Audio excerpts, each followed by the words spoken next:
Hello everyone. Welcome to the course CompTIA Data Plus. We're going to be looking at how to prepare you for the CompTIA Data Plus certification while guiding you through the basics of this course. So, our main objectives will be understanding the key data management and analysis concepts, performing practical data cleaning, transformation, and analyzing using real datasets. We're also going to interpret and present insights using various data visualization tools. Let's talk about mastering data privacy, security, and ethics. So let's get started. Today we're going to be looking at Module 1, which is the Introduction to Data Management and Analytics. In today's digital age, data has become a vital asset for businesses, governments, and organizations of all sizes. The ability to gather, process, and analyze data effectively can drive strategic decisions, increase operational efficiency, and unlock new opportunities. So data analytics is the process of examining raw data to uncover patterns, correlations, and insights that inform decisions. Let's get into what is data analytics. It refers to the process of systematically applying statistical, logical, and computational techniques to describe, summarize, and analyze data in order to uncover useful information, draw conclusions, and make informed decisions. Sorry, I meant to say support decision-making. So, data analytics processes are typically a few steps. We have data collection, data cleaning and preparation, data analysis, data visualization, and decision-making itself. So we're going to see the types of data analytics. Primarily the 4 types which serve different purposes. We have descriptive analytics. It's used to describe and summarize historical data. Diagnostic analytics, to explain why something happens by exploring relationships between different data variables. Predictive analytics, just like its name, predict trends or events based on historical data. Prescriptive analytics, which is to recommend actions or strategies to achieve desired outcomes. In this technique, you'll see more simulations or optimization algorithms. And throughout this course, we're going to look at predictive analytics, diagnostic analytics, and the first one, which is descriptive analytics. More importantly, why is data analytics important?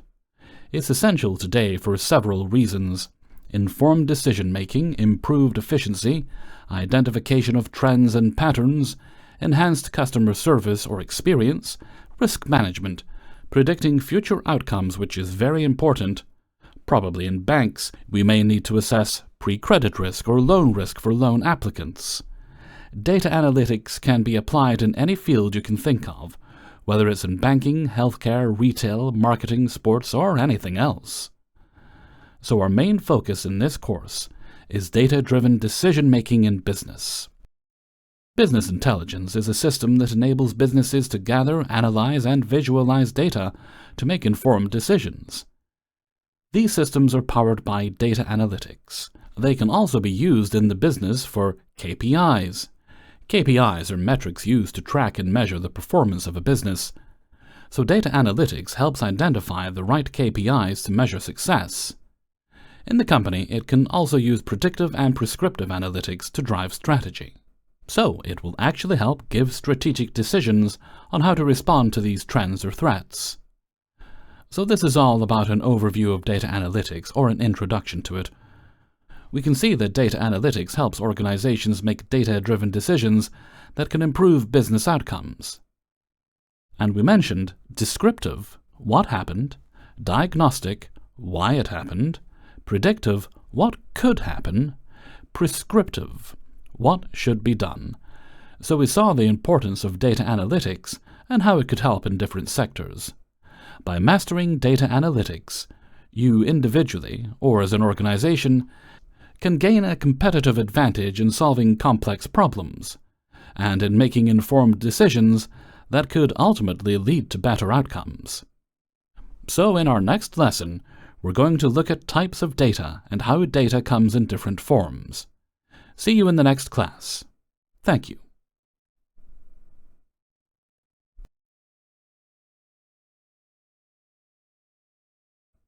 Hello everyone, welcome back to the course, CompTIA Data Plus.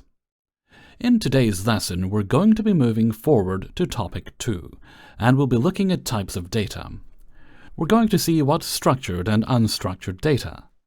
So before beginning, you have to note that data comes in many forms, and understanding the types of data is essential for effective data management and analysis. So the distinction between structured and unstructured data is fundamental to how organizations collect, store, and analyze information. In this topic, we'll explore two main types of data, which are structured and unstructured. There is also semi-structured data, but we're only going to see the basics here, so we're touching on the basics. By defining each, understanding their characteristics, and recognizing their strengths and challenges of working with each. So, what is structured data? It refers to data that is organized in a highly organized, predefined manner. This type of data is typically stored in tables with rows and columns, where each column represents a specific attribute, and each row represents a record or an entry. So, structured data is easy to enter, store, query, and analyze, and is generally stored in relational databases like MySQL, PostgreSQL, Oracle, and others. It follows a strict format or schema, which means a schema is predefined rules for a data structure. So, characteristics of structured data include, as we've mentioned, a predefined format where the data is organized in a tabular format with clearly defined columns, attributes, and rules. Then there is a characteristic of being easily searchable, as you can easily query using SQL, which is Structured Query Language. You can see from the name of the query, you can understand by dealing with structured data. So some data types commonly found in structured data include numbers, dates, strings, booleans, and also relational databases, because these structured data sets are stored in databases that enforce a schema. And that's only seen in relational databases. Let me give you an example. For example, here is a customer database, and we will have a table containing the customer's information, such as a name, addresses, phone numbers, and email addresses. Each row here represents a unique character, and each column contains specific attributes. The same goes for sales transactions and employee datasets. So some advantages of structured data are that it is easy to analyze due to its well-structured nature. It's well suited for data analysis techniques such as statistical methods, data mining, and SQL queries. Also, efficient storage and retrieval. Since it follows the set structure, it is easy to store and retrieve data in relational databases. Not to forget, almost the most important aspect, which is data integrity. So a structured schema helps to ensure consistency and integrity. What's the integrity? It means the data types are validated before entry. You cannot enter an incorrect value that doesn't correspond to the data type of that attribute. So next is unstructured data. Unstructured data, on the other hand, does not have a predefined format or structure. It's often more complex, and does not fit neatly into rows and columns like structured data.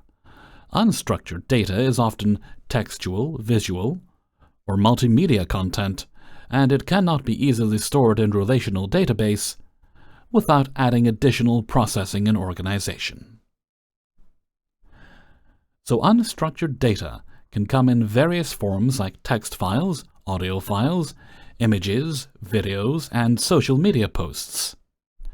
Analyzing unstructured data often requires specialized tools, algorithms, and techniques such as NLP, image recognition, and machine learning. Some characteristics of unstructured data are that it has no predefined structure, with a variety of formats. It can range from text to social media content. It also requires advanced tools for analysis. You'll need techniques such as machine learning, NLP, and image recognition to extract value from unstructured data. So let's get an example. Emails contain text, attachments, and metadata. Analyzing this unstructured data might involve extracting keywords, performing sentiment analysis, or even categorizing the email content. For data on social media posts, they produce massive amounts of data, which can range from text posts, comments, images, and videos. So analyzing these posts to understand public sentiment about a brand or product using NLP techniques is an example of how this could be used. We also have audio files, video files, and web pages, where you can often get text, images, links, and other multimedia elements. Analyzing this web data might require you to extract meaningful information from those unstructured sources. In either case, unstructured data also has advantages. It contains rich information, for example, customer feedback, video content, etc. There are real-time insights and diverse sources. Data can be captured from social media, websites, emails, and other sources. The challenges with unstructured data are in storage. Unstructured data tends to require more storage space, as it consists of large volumes of text, images, and media files, which is what makes it difficult. There is also the complexity. It is harder to analyze due to the lack of structure.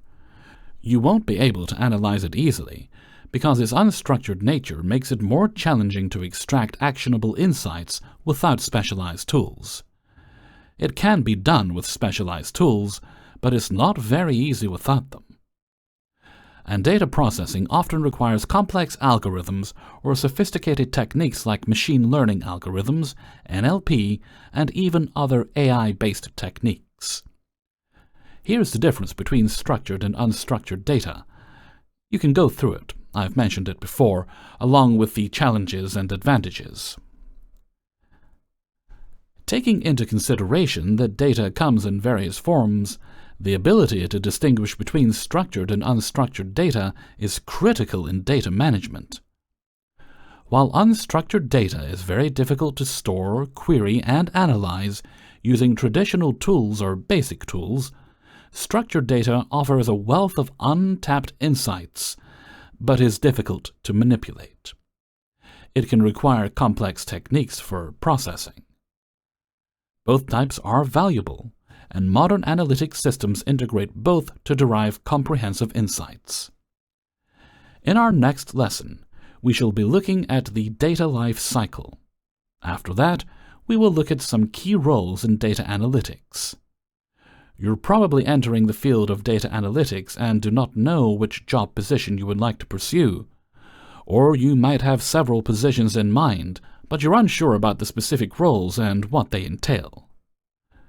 So, see you all next class, as we will be discussing the data lifecycle. Thank you.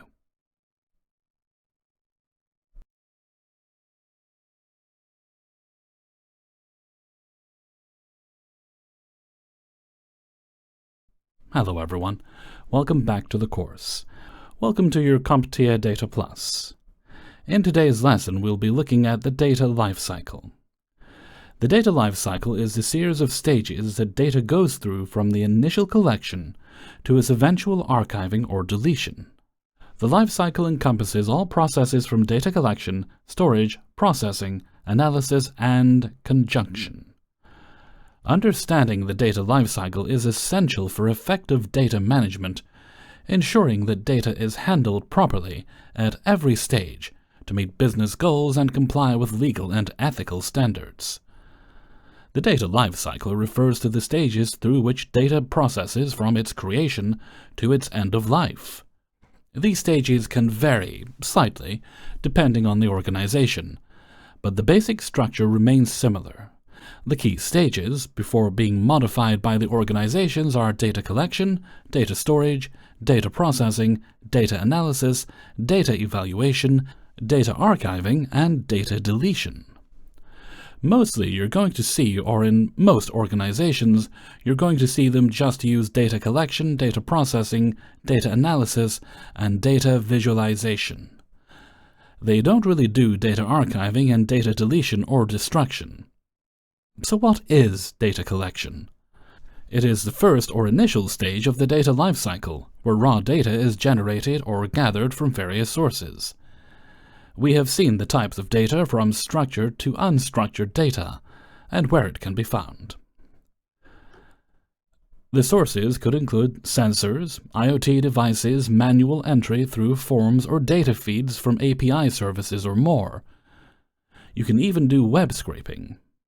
Some key activities could be gathering data from various sources, defining the data to be collected, and ensuring that the data collection is aligned with organizational needs and compliance requirements. An example could be a retail company that collects transactional data from point-of-sale systems. The data might include product details, quantities, prices, customer IDs, and payment methods. Next is data storage, where once the data is created or collected, it further needs to be stored. This process involves placing data in appropriate storage systems, such as data warehouses, cloud storage solutions, or even databases. The main goal of data storage is to ensure that the data is accessible, secure, and preserved for future processing or analysis. An example could be data from a retail company that might be stored in a relational database like MySQL, or in a cloud-based storage system like Amazon S3. Structured transactional data might be stored in tables, while unstructured data could be stored in the cloud. In the data processing stage, raw data is then transformed into a more useful form for analysis. This involves cleaning, filtering, transforming, and integrating data from various sources. The goal is to make data consistent, accurate, and ready for analysis. For example, in a retail company, you may want to clean the transaction data by eliminating duplicate entries and converting prices to a common currency so that all the data is in a format for analysis. Next is data analysis. This happens once data is cleaned and processed. It involves applying statistical, mathematical, and machine learning techniques to extract meaningful insights from the data. The analysis could range from simple descriptive statistics to predictive modeling or classification. We have seen a few types of data analysis: descriptive, what happened; diagnostic, what's happening and why it happened; and predictive, what will happen and what can be done. In a retail company, this analysis could involve identifying the most popular products, analyzing sales trends over time, and building a predictive model to forecast sales for the next quarter based on historical data. Next is data visualization. It involves presenting the analyzed data in a visual form that's easy to understand and process by decision makers or customers. Key activities here include choosing the right data visualization tools, such as Tableau, Power BI, or Excel, which are commonly used in creating interactive dashboards and visual reports. Creating visual representations like graphs, charts, maps, and more is also essential. Communication is key. Visualizations should clearly convey trends, patterns, and insights, making it easy for stakeholders to make informed decisions. For example, in a retail company, they might create a dashboard to show sales by region, product, or time of day. Visualizing this data can help management quickly understand which products are selling best in which regions, and may indicate where less marketing effort is needed. Next, we have data archiving, which involves storing data that is no longer actively used but still needs to be retained for compliance or historical purposes. Archived data is typically moved to slower and less expensive storage systems. Then there is data deletion and destruction. This is the final stage of the data lifecycle, which occurs when data is no longer needed and has reached the end of its useful life. Data must be safely destroyed to prevent unauthorized access. Secure deletion ensures that data cannot be recovered and complies with legal regulations. Data disposal also includes ensuring that physical hardware, like hard drives containing sensitive data, is properly destroyed. I found in the hands of a malicious actor this could be very dangerous. When a retail company has finished using customer data for marketing purposes, it ensures the data is securely deleted in compliance with privacy laws, such as GDPR. This law mandates the deletion of personal data upon request. Why is the lifecycle important? Above all, it enables effective data management, enhances data quality, ensures compliance and security, and promotes cost efficiency. The data lifecycle is a fundamental concept in data management that guides how data is collected, stored, processed, analyzed, and eventually archived or deleted. Understanding the stages of the data lifecycle could help you or the organization make better decisions, ensuring that data integrity is maintained and compliance with regulations is upheld. By managing data through each of these stages, organizations can maximize the value derived from their data assets, while mitigating risks and ensuring that their data remains secure and useful over time. This is all about the data lifecycle, and how you can navigate each step in the data lifecycle. In our next lesson, we'll look at the key roles in data analytics. Thank you.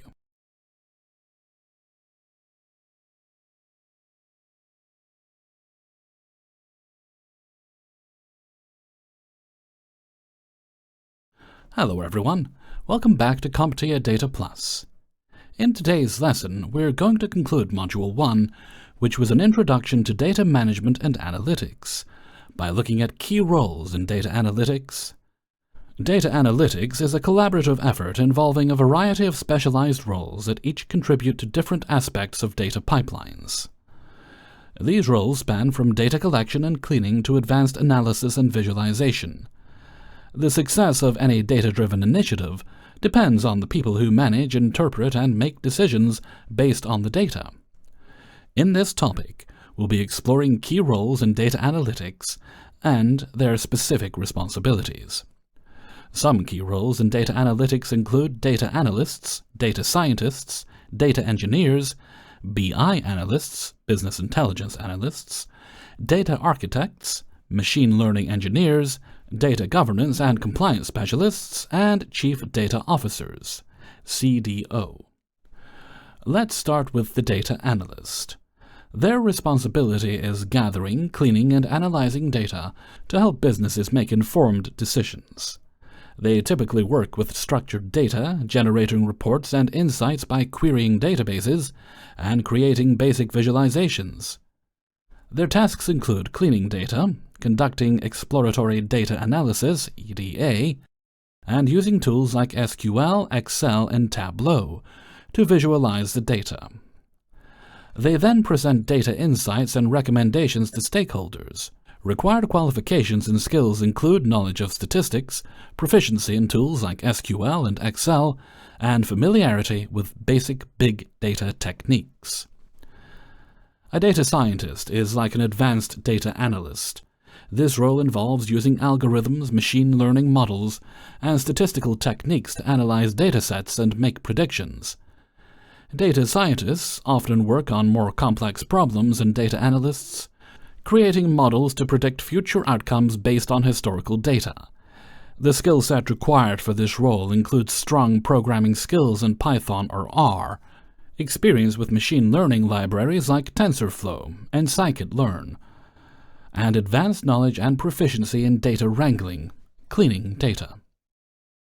Many people misunderstand the difference between data analysts and data scientists.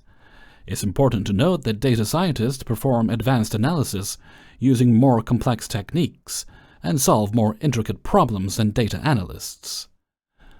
When referring to a data analyst, you can expect more basic tasks, while a data scientist will focus on predictive analytics, utilizing models to forecast future outcomes based on historical data. Next, we have the data engineer, who focuses on the infrastructure and architecture required to collect, store, and process large amounts of data. They design and maintain the systems that allow data to be cleaned, transformed, and moved efficiently through the data pipeline. Key responsibilities include ensuring data cleanliness, working closely with data analysts and data scientists, and optimizing databases and data warehouses. Required skills and qualifications for this role could include proficiency in programming languages like Python, Java, or Scala, expertise in data management systems like SQL, NoSQL, and Hadoop, and experience with ETL, extract, transform, load tools, and cloud services like AWS and Azure. A BI analyst focuses on using data to help businesses make strategic decisions. They often work with tools like Tableau, Power BI, and Looker to create reports and dashboards that provide real-time insights on business performance. Key skills and qualifications include proficiency in SQL for querying, manipulating, and retrieving data from databases, an understanding of business metrics, and familiarity with key performance indicators, KPIs, that help measure business insights. Next, we have the data architect. A data architect is responsible for designing and managing the data infrastructure of an organization. They ensure that data is structured and stored in a way that is secure, scalable, and easily accessible. Key responsibilities include setting policies for data governance, privacy, security, integrity, and confidentiality. They also ensure that data storage and retrieval methods are efficient and scalable, working closely with data engineers to develop and maintain data architecture. Following that is the machine learning engineer, who is responsible for implementing and deploying machine learning models into production. Unlike the data scientist, who focuses on model development, the machine learning engineer ensures that models can scale and operate in real-world environments.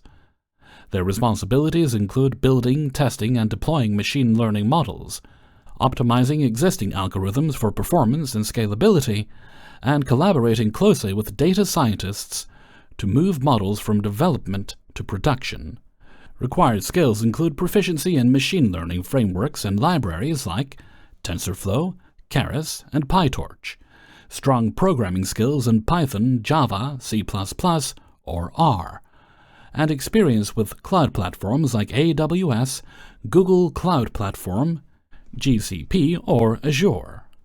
Next to last, we have the data governance and compliance specialist, who ensures that an organization's data management practices comply with legal, regulatory, and ethical standards.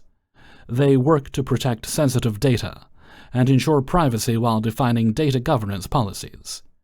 Key responsibilities include implementing and enforcing data governance policies and procedures, ensuring compliance with data protection regulations, conducting regular audits to ensure data security and integrity, and training staff on best practices for data governance and compliance.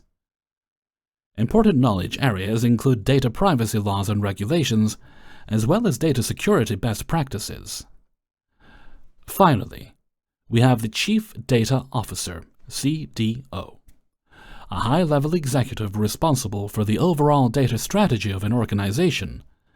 They oversee all aspects of data management, including collection, storage, analysis, and security. Key responsibilities include leading data analytic teams and initiatives, promoting data-driven decision-making across the organization, ensuring data governance and compliance with regulations, and developing and implementing the organization's data strategy. Required skills and qualifications include strong leadership skills, experience managing cross-functional teams, expertise in data analytics, governance, and compliance, and an in-depth understanding of business strategy and how data can drive business goals. In summary, a CDO needs to have basic understanding of all the other roles, as they lead and manage the entire life cycle from collection and processing to analytics and decision-making. Understanding the key roles in data analytics is essential for recognizing how data-driven initiatives can improve business processes and create value. While roles may vary in specifics, it is crucial to create a standard or know where you're going in order to build the skills and qualifications required for each role. In our next lesson, we'll look at data sources and collection methods. See you all in the next class. Thank you.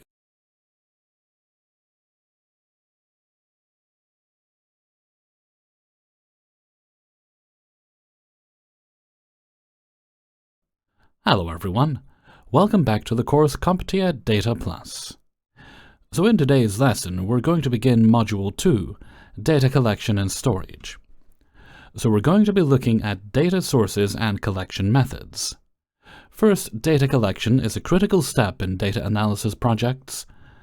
To make informed decisions and draw meaningful insights, analysts need to rely on accurate and relevant data. So in this topic, we will explore the various data sources, collection methods, and highlight how to select another data that best suits your objectives. So the types of data sources could include primary data source, secondary data source. Let's take a closer look at both. Primary data source is collected directly from the original source. It is raw data that has not been processed or analyzed yet. This type of data collection allows researchers and analysts to have full control over the data quality and ensures it is highly relevant to specific research questions or even business problems. Some problems of these sources could include surveys and questionnaires, interviews and focus groups, experiments and observations, transactional data, human sensors, and IoT services that can generate real-time information such as temperature, humidity, traffic patterns. The advantages of primary data are its accuracy and relevance. Since the data is directly collected for a specific purpose, it is highly accurate and relevant. There's also control over data quality. You can control the sampling methods and data collection instruments to minimize bias and errors. Customizable data collection can be tailored to meet the specific needs of your analysis. However, we can also have some challenges with this data source, such as it being costly and time-consuming. Collecting primary data can be expensive and may take a lot of time, especially if it involves surveys, interviews, or experiments. Another issue is data availability. Primary data might not always be available for every research question or business need. For example, a retail company may collect primary data through customer satisfaction surveys to assess product preferences and feedback on their services. Another source of data is secondary data source. This refers to the data that has already been collected and processed by someone else for a different purpose.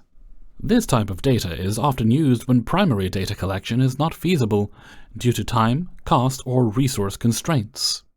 Examples of secondary data sources could be public data repositories such as government websites, academic institutions, white papers, or organizations that provide open access to datasets like data.gov, World Bank, UNESCO, etc. We also have industry reports like research studies, white papers, market analysis reports published by research firms or consultants. We can also have social media and web scraping, which involves extracting data from publicly available media platforms like Twitter, Facebook. Twitter is the most commonly used. We also have websites that can be scraped using pre-existing databases or datasets in company systems like CRM software, third-party services like Kaggle, UCR, machine learning repositories, or AWS datasets. The advantages of these data sources are that they are cost-effective, since it's often free or low-cost and readily available. It's also time-saving because you can access it quickly, overcoming time constraints that may prevent primary data collection. Additionally, large-scale data can provide broad datasets that can be used for general analysis and trends. The challenges here could be data relevance and quality.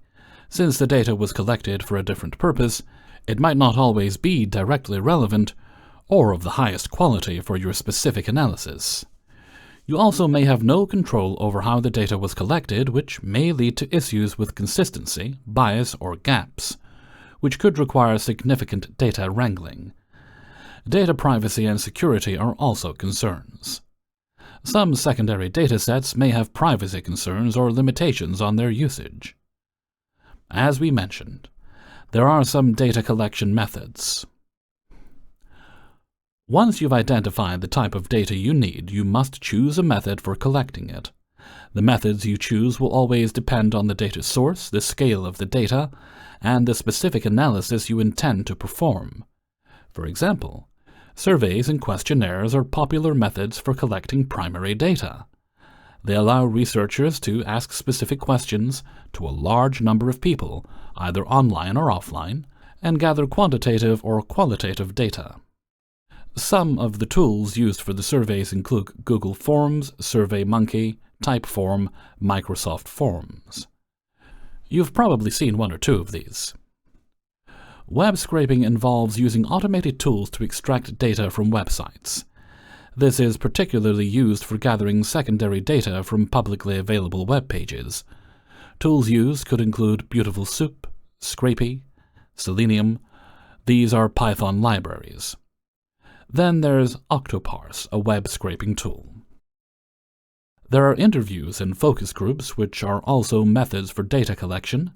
These are qualitative data collection methods and are used to gather in-depth insights from individuals or groups. Most of them allow the collection of detailed opinions, experiences, and attitudes. The tools you can use to collect such data or collect using such a method include Zoom, Google Meet for remote internet use, or Otter.ai for transcription. Observational research. This method involves observing subjects in their natural environment without interference. It's commonly used in fields like behavioral sciences, anthropology, and market research.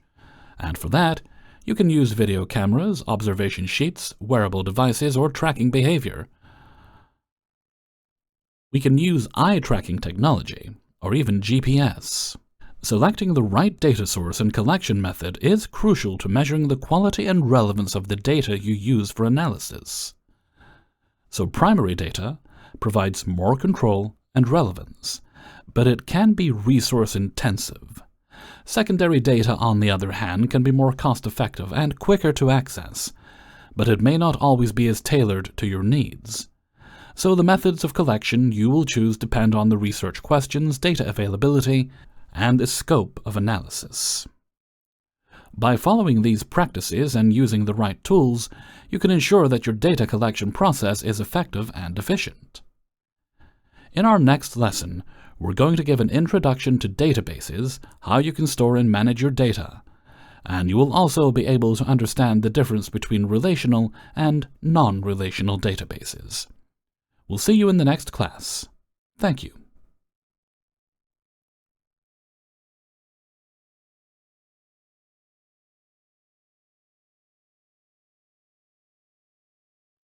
Hello everyone, welcome back to the CompTIA Data Plus course.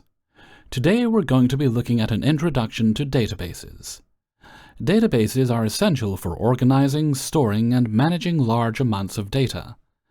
In data analytics, a robust database system is the backbone that enables efficient data retrieval, manipulation, and analysis. So whether you're dealing with structured or unstructured data, choosing the right database is critical to ensure that your data is stored securely and is easily accessible for analysis. First and foremost, what is a database? A database is an organized collection of data that is stored electronically. It allows data to be stored, retrieved, and manipulated efficiently. A database is designed to manage large volumes of information and support data operations such as searching, updating, and querying. A database management system, DBMS, is a software system that facilitates the creation, manipulation, and maintenance of a database. A DBMS provides a way to interact with databases via a set of commands and tools, ensuring data integrity, security, and scalability. Examples of DBMSs could include MySQL, PostgreSQL, and Microsoft SQL Server, which I use most often. I've also used PostgreSQL, MongoDB, and Oracle Database. Some types of databases are designed for specific data storage needs. There are two primary categories: relational databases, RDBMS, and non-relational databases, NoSQL. Let's get started with that first. An RDBMS stores data in tables which consist of rows and columns. These databases follow a structured schema that defines the relationships between different data elements. The main feature of relational databases is the ability to manage relationships using key statuses, primarily offering keys. Some features of this system could be the tables, data organized into tables called relations, where each table is a collection of rows and columns. Rows represent records, while columns represent the attributes or features. A schema is a predefined structure that defines the types of data that can be stored in each column. SQL, Structured Query Language, is a programming language used to query, insert, update, and delete data from a relational database. We also have ACID properties. Relational databases follow what we call ACID, which stands for atomicity, consistency, isolation, and durability. These properties ensure reliable transactions. Common RDBMS examples include MySQL, Microsoft SQL Server, and PostgreSQL. Microsoft SQL Server is widely used for RDBMS in enterprise applications, and MySQL is an open-source relational database, commonly used for web applications. PostgreSQL is also open source and is known for its extensibility and support of advanced data types. For example, a customer relationship management system, CRM, from an e-commerce website might store customer data, such as name, contact details, and purchase history, in a relational database with relationships between customers, orders, and products. Now, let's look at non-relational databases, NoSQL. These are databases designed for handling unstructured and semi-structured data. Unlike relational databases, NoSQL databases do not require a predefined schema, and you can store data in various formats, including key-value pairs, documents, graphs, or columns. Some key features include flexible schemas that can store data without a fixed structure, allowing easier adaptation as data evolves. Scalability. They are designed to scale horizontally, meaning they can handle increasing volumes of data across multiple servers. The variety of data models means that NoSQL databases can store data in various formats like documents, example MongoDB, key-value pairs, example Redis, DynamoDB, and graphs, example Neo4. Types of NoSQL databases include document-based databases, example MongoDB, CouchDB, key-value stores, example Redis, DynamoDB, column family stores, example Apache Cassandra, HBase, and graph databases, example Neo4j, ArangoDB. A use case could be, for example, a social media platform using a NoSQL database like MongoDB to store user profiles, posts, and comments, where the data structure is flexible and frequently changing. Some data concepts to better understand how databases work include the table, which is a collection of rows and columns typically represented as an entity. We have the schema, which defines the organization of the database, including tables, fields, relationships, and constraints. Constraints are like keys. Then we have the keys, the primary key, PK, and the foreign key, FK. A primary key is a unique identifier for each record in a table. It could be a customer ID in the customer table or a product ID in the product table. A foreign key links two tables together by referencing the primary key of another table. For example, the order ID in one table might be a primary key that links to the customer table. You're going to use that primary key to link to the customer table, not the table itself linking to the other table. Relationships can include one-to-one, one-to-many, and many-to-many relationships. So when do you use relational, and when do you use non-relational? You use relational databases when the data is structured and has a fixed schema, when complex queries or transactions involve multiple tables, and when data consistency and integrity are important. You use non-relational databases when the data is unstructured or semi-structured, when high scalability is required, and when flexibility in data models is necessary. Examples include product catalogs or content management systems. Databases are central to the storage and management of data. Understanding the differences between relational and non-relational databases will help you choose the right system for your project. Relational databases are ideal for structured data, while non-relational databases are ideal for large-scale, flexible, and unstructured data. Understanding how these two types are organized, stored, and accessed efficiently is a foundational skill for anyone working with data and analytics, especially data engineers or data architects. In our next lesson, we're going to look at data storage and data warehousing. We'll see the critical components of any data analytics system and some data storage systems as well. See you on the next slide, where we will be talking about data storage and data warehousing. Thank you.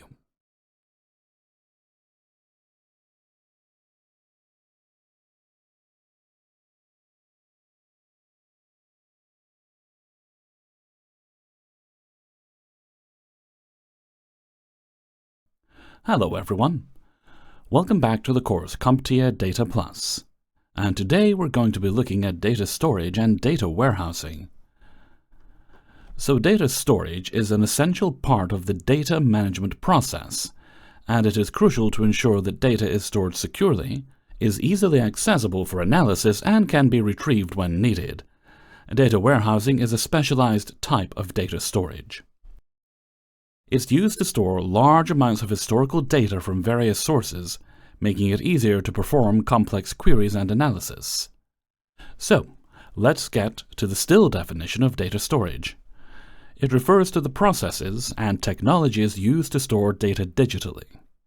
It involves serving data on physical or virtual devices, ensuring that the data remains intact and can be retrieved when needed. Data storage can be categorized into primary, secondary, and tertiary storage depending on the frequency of access, speed requirements, and data volume. So types of data storage could include primary storage, as mentioned, which is also called active storage. It refers to high-speed storage devices used to store data that is actively in use. Examples include random access memory. That's fast access memory used by the system to process active data. There is solid-state drive, which is used for quickly accessing data in applications, databases, and operating systems. Secondary storage, or persistent storage, refers to storage that is used to store data that is not actively in use but needs to be safe for later access. Examples include HDDs and cloud storage. There is also stationary storage that's used for less frequent access to data, often stored for backup, retrieval, and archival purposes. So we have tape drives or optical media like CDs or DVDs. So what is data warehousing? It's a specialized type of storage used to consolidate data from various operational systems into a central repository for reporting, analyzing, and decision-making. Data warehouses are optimized for heavy operations, while large volumes of data are queried, aggregated, and analyzed. The key characteristics of data warehouses are historical data storage, integration of multiple data sources, optimization for complex queries, and read-only access. The next thing we're going to be looking at is the difference, or let's say operational databases versus data warehouses. The purpose of an operational database is to store data used for day-to-day operations, such as transactional data, while in a data warehouse, it stores large amounts of historical data and aggregated data used for analysis and decision-making. The data in an operational database is highly normalized and is frequently updated, while the data in warehouse is denormalized data that's meant to improve query performance, with a focus on historical trends. The query performance in operational data is fast, simple queries and transactions, so it follows the OLTP, that's Online Transaction Processing, while the query performance follows the OLAP, That's online analytical processing for complex queries and reporting. An example of an operational database could be a customer management system storing real-time data on orders and customers while in a data warehouse. It's a sales data warehouse where data from multiple sources, such as CRM, customer resource management, or transactional systems, is aggregated to provide insights on sales performance over time. We're going to look at ETL, which is the exact transform load process. It's a crucial process in data warehousing. It involves extracting data from the sources, transforming it into a desired format, and then loading it into the data warehouse. The first step is extract, which involves extracting data from various source systems, which could include databases, flat files, APIs, or storage systems. The data may come in different formats and structures. The next step is transform. Data is cleaned, normalized, and transformed into a format suitable for analysis. This may involve filtering out irrelevant data, converting data types, handling missing values, and performing calculations to create, retrieve, or revise variables. Next and last step is load. Once the data is cleaned and transformed, it is loaded into the data warehouse, and this data can now be queried and analyzed. The ETL process helps to ensure that data is standardized and consolidated before it enters the warehouse, making it ready for in-depth analysis. We also have cloud storage and data warehousing solutions. Cloud storage has become an essential part of data storage and warehousing due to scalability, cost-effectiveness, and accessibility. Cloud-based data warehouses provide businesses with a powerful solution for storing large volumes of data without the need to manage on-premise infrastructure. So what many people are looking for. So cloud data warehousing solutions could include Amazon Redshift, Google BigQuery, Microsoft Azure Synapse Analytics, and Snowflake. This is very important for anyone who is looking to become a data engineer. Snowflake, having experience in Snowflake or knowing how Snowflake works, is very essential. I would say it's very essential, or it's part of the skill sets required for any data engineer. Snowflake is a cloud-based data warehousing platform that offers separate compute and storage scaling, allowing flexible and cost-effective data storage and analysis. Some advantages of cloud storage are scalability, cost-effectiveness, accessibility, automatic backups, and recovery options that ensure data safety. So benefits of data warehousing include improved decision-making, efficient data retrieval, and historical analysis. We also have data consistency, as it ensures consistency and accuracy, reducing discrepancies across different data sources. So data storage and data warehousing are crucial components of any data analytics system. While data storage systems like databases focus on operational data and transactional tasks, data warehouse solutions are designed to store large volumes of historical data, making it available for complex queries and reporting. The ETL process plays a crucial role as well in ensuring that data is extracted from various sources, transformed and loaded into a data warehouse in a structured manner. So with the rise of cloud storage solutions, organizations now have access to scalable, cost-effective, efficient warehousing options that enable them to perform advanced analytics and make data-driven decisions. So in our next lesson, we shall be looking at data quality and integrity. We've spoken about how data is collected, we're talking about how data is stored, and we are going to talk about the quality of data and its integrity. So see you all next time, as we'll be talking about this. Thank you.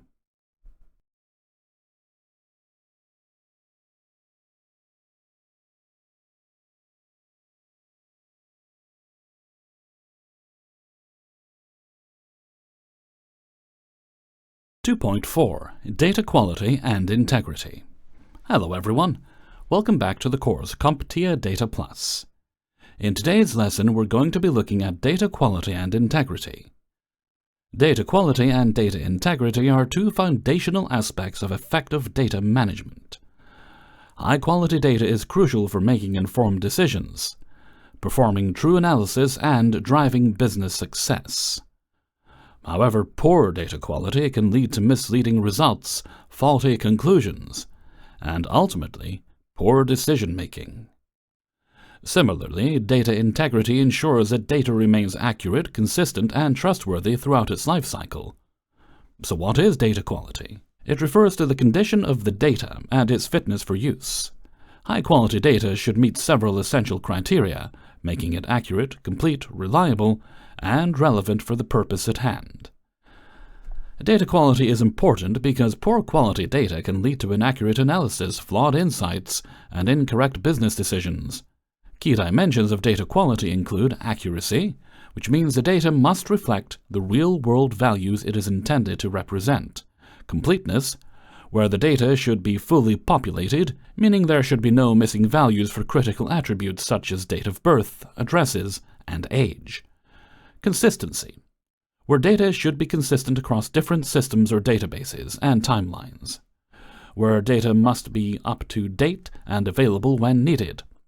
Outdated data can lead to poor decisions, especially in fast-moving industries.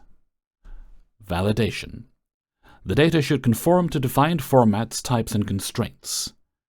For example, a date of birth field should not contain invalid dates or text, only valid numeric values. Uniqueness. The data should not contain duplicates. For instance, a customer should only have one unique entry in a database. What is data integrity? It refers to the accuracy, consistency, and reliability of data over its life cycle. It ensures that data remains untampered with and trustworthy during storage, retrieval, and manipulation. Data integrity is essential for ensuring the reliability of data used in reporting, analysis, and decision-making processes. Types of data integrity include logical integrity, physical integrity, referential integrity, and entity integrity. Logical integrity refers to the correctness of the data, meaning the data must make sense according to business rules and logic. For example, it should not be possible for a transaction to have a negative quantity of a product sold. We agree, right? Physical integrity refers to the protection of data against physical damage, corruption, or unauthorized access. It ensures that the data remains intact and secure from external threats. Referential integrity ensures that the relationship between tables in a database remains consistent. For example, if there is a foreign key in one table, it must refer to a valid entry in the related table. Entity integrity ensures that every record in a database table is unique and identifiable, typically through the use of primary keys. The importance of data integrity includes trustworthiness, where data with high integrity can be trusted to support decision-making, and reporting. Consistency, where data integrity ensures that the same data is consistent across different systems and over time, avoiding discrepancies and errors. And security, as maintaining data integrity helps to protect the data from unauthorized alterations, corruption, or loss. Common data quality issues include missing data, duplicates, inconsistency, incorrect data, and a lot more. Missing data refers to incomplete records or missing values for certain fields in a dataset. The solution could be carrying out data imputation techniques to estimate the missing values in the mean, mode, median, or removing rows with missing data if they cannot be filled accurately. You can also use forward filling or backward filling. We're going to see all these techniques. Duplicate data refers to repeated records that inflate the datasets and lead to incorrect analysis. For example, multiple entries for the same customer. The solution is to deduplicate or use data cleaning tools to identify and merge duplicates. Inconsistent data refers to discrepancies in data across different sources or systems. The solution could be, for example, standardizing data formats and ensuring uniformity across datasets. For incorrect data, it refers to erroneous or out-of-range data, such as a negative age or a future date of birth. The solution is to implement validation rules and data checks to flag incorrect data before it is processed. Data redundancy refers to storing the same information in multiple places, which increases storage costs and makes data harder to manage. The solution is to normalize data to reduce redundancy and optimize storage. Outdated data refers to data that is no longer relevant or accurate, like old customer information or expired product details. The solution is to implement a regular cleaning process to remove outdated records and keep the dataset current. Techniques for improving data quality include data validation. This will help solve issues of incorrect data. Data validation ensures that only accurate, complete, and valid data is entered into the system. This can be achieved through pre-entry validation using forms to input validation techniques. You can also use post-entry validation, which includes regular audit checks on data to ensure ongoing quality. Data profiling involves analyzing data to understand its structure, content, and quality. This helps identify quality issues early on and ensures that datasets are aligned with business needs. Techniques could include statistical analysis and pattern recognition to detect inconsistencies in the data values. Data cleaning, or data scrubbing, involves identifying and correcting errors and inconsistencies in the data. This can include removing or correcting invalid, incomplete, or duplicate records, and standardizing formats, converting all the entries to the same format. Data integration ensures that data from different sources is combined in a consistent and meaningful way. This can include mapping data from multiple databases or systems to a common schema. Data governance and documentation. A data governance framework ensures that there are clear policies and procedures for maintaining data quality. This includes defining roles and responsibilities for data management, setting quality standards, and documenting the data management process. Some best practices for ensuring data integrity and quality include establishing data quality standards, implementing regular audits, using automated tools for data validation, data profiling, and data cleaning, ensuring consistency, and documenting data quality procedures. So, everything we've talked about that's data quality and integrity.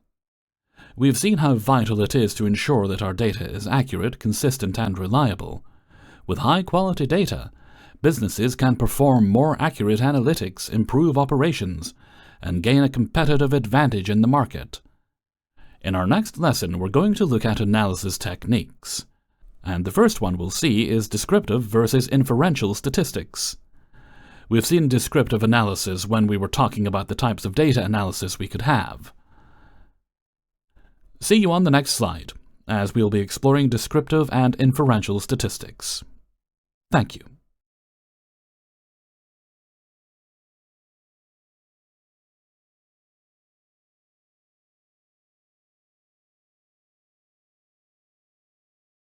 Hello everyone, welcome back to the course CompTIA Data Plus. Today we're going to look at data analysis techniques. First things first, descriptive versus inferential statistics. Statistics play a central role in data analysis as it helps us understand data, make inferences about populations, and make informed decisions. In this topic, we will explore two branches of statistics, descriptive statistics and inferential statistics. Descriptive statistics is concerned with summarizing and describing the main features of the datasets. Inferential statistics allows us to make predictions or inferences about a population based on sample data.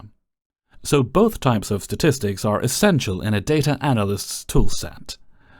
While descriptive statistics provides a clear understanding of the data at hand, inferential statistics allows for conclusions and predictions to be made beyond the immediate data. Descriptive statistics involve summarizing or describing the important characteristics of a dataset, typically through numeric measures, charts, or graphs.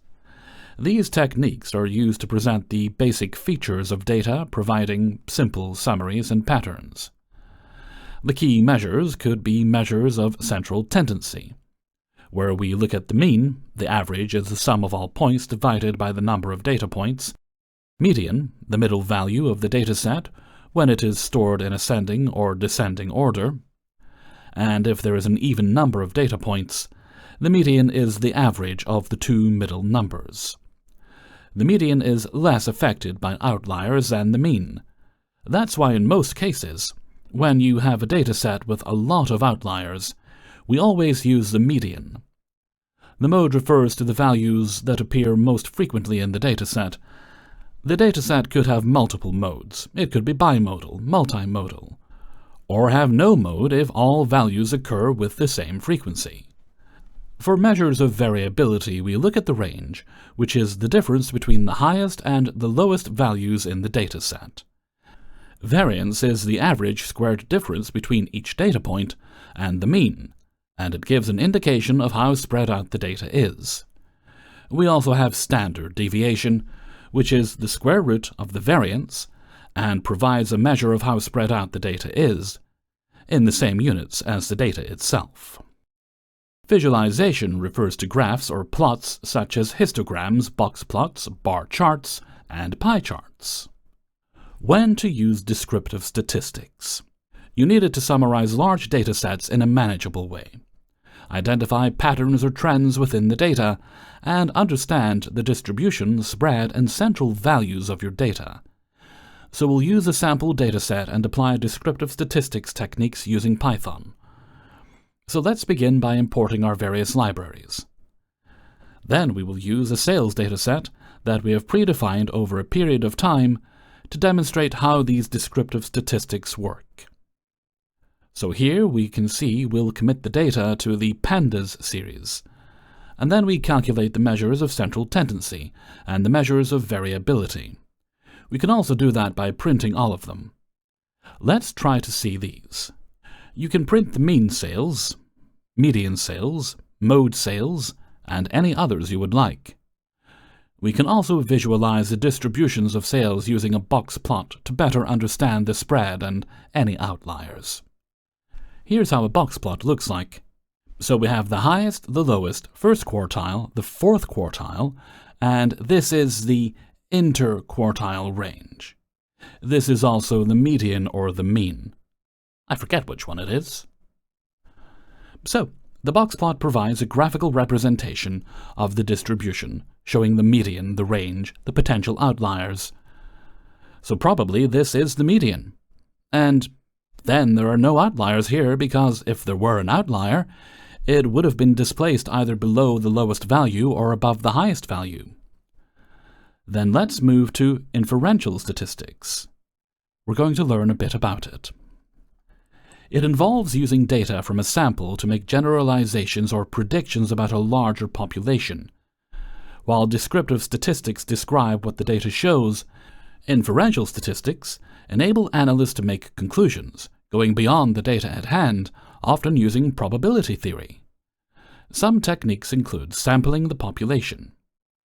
The population is like the entire group you want to draw conclusions from. The sample is the subset of the population that is selected for analysis. There is hypothesis testing. Hypothesis testing is a procedure to test whether a hypothesis about a population parameter is true or false, based on the sample data. The null hypothesis typically suggests that there is no effect or no difference, while the alternative hypothesis suggests that an effect or difference exists. There are steps in hypothesis testing. First, you have to set up the hypothesis, state the null and alternative hypotheses. Then you can choose the significance level, which is alpha. This represents the probability of rejecting the null hypothesis when it is true. For example, you can set it to 0.05. Next, you select a test statistic. Common tests include t-test, chi-squared test, z-test, and most commonly, we use the chi-squared test. Then you determine the p-value. The p-value indicates the probability of obtaining the observed result, or something more extreme if the null hypothesis were true.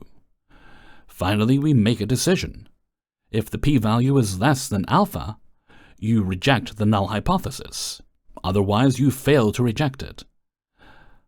A confidence interval is another technique, which provides a range of values within a population parameter, such as the population mean is likely to fall, For example, a 95% confidence interval means that if we repeat the same sample many times, 95% of the calculated intervals would contain the true population parameter.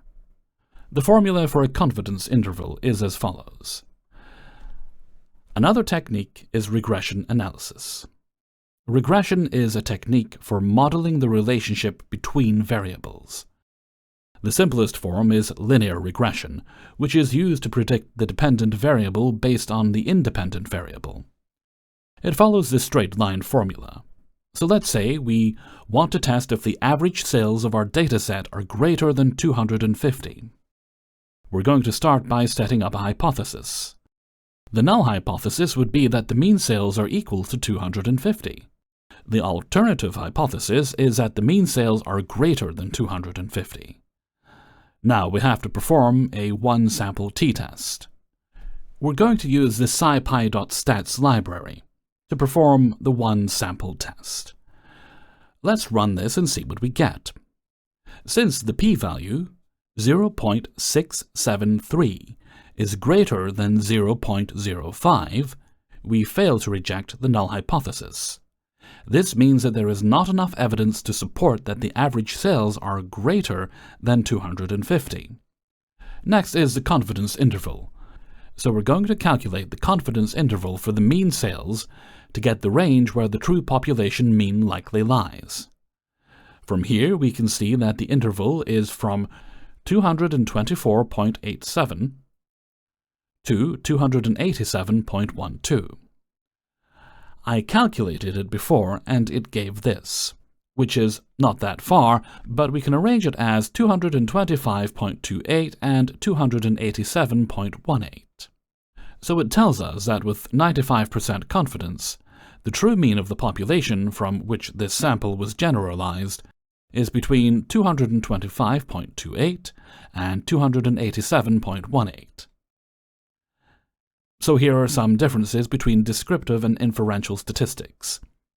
You can see the purpose, application, techniques, and some examples. So, in this topic, we explored the fundamentals or the differences between descriptive and inferential statistics, and we gave examples of how to apply them. While inferential statistics allow us to make predictions and generalizations about a larger population based on samples, descriptive statistics helps us to summarize and understand the features of a dataset. Both forms are critical for effective data analysis, and learning how to apply both will greatly enhance your ability to drive insights from data. In our next lesson, we'll look at data aggregation and summarization. This is also a data analysis technique. We're going to explore many of them through this module. We'll be moving forward with data aggregation and summarization in our next lesson. Thank you.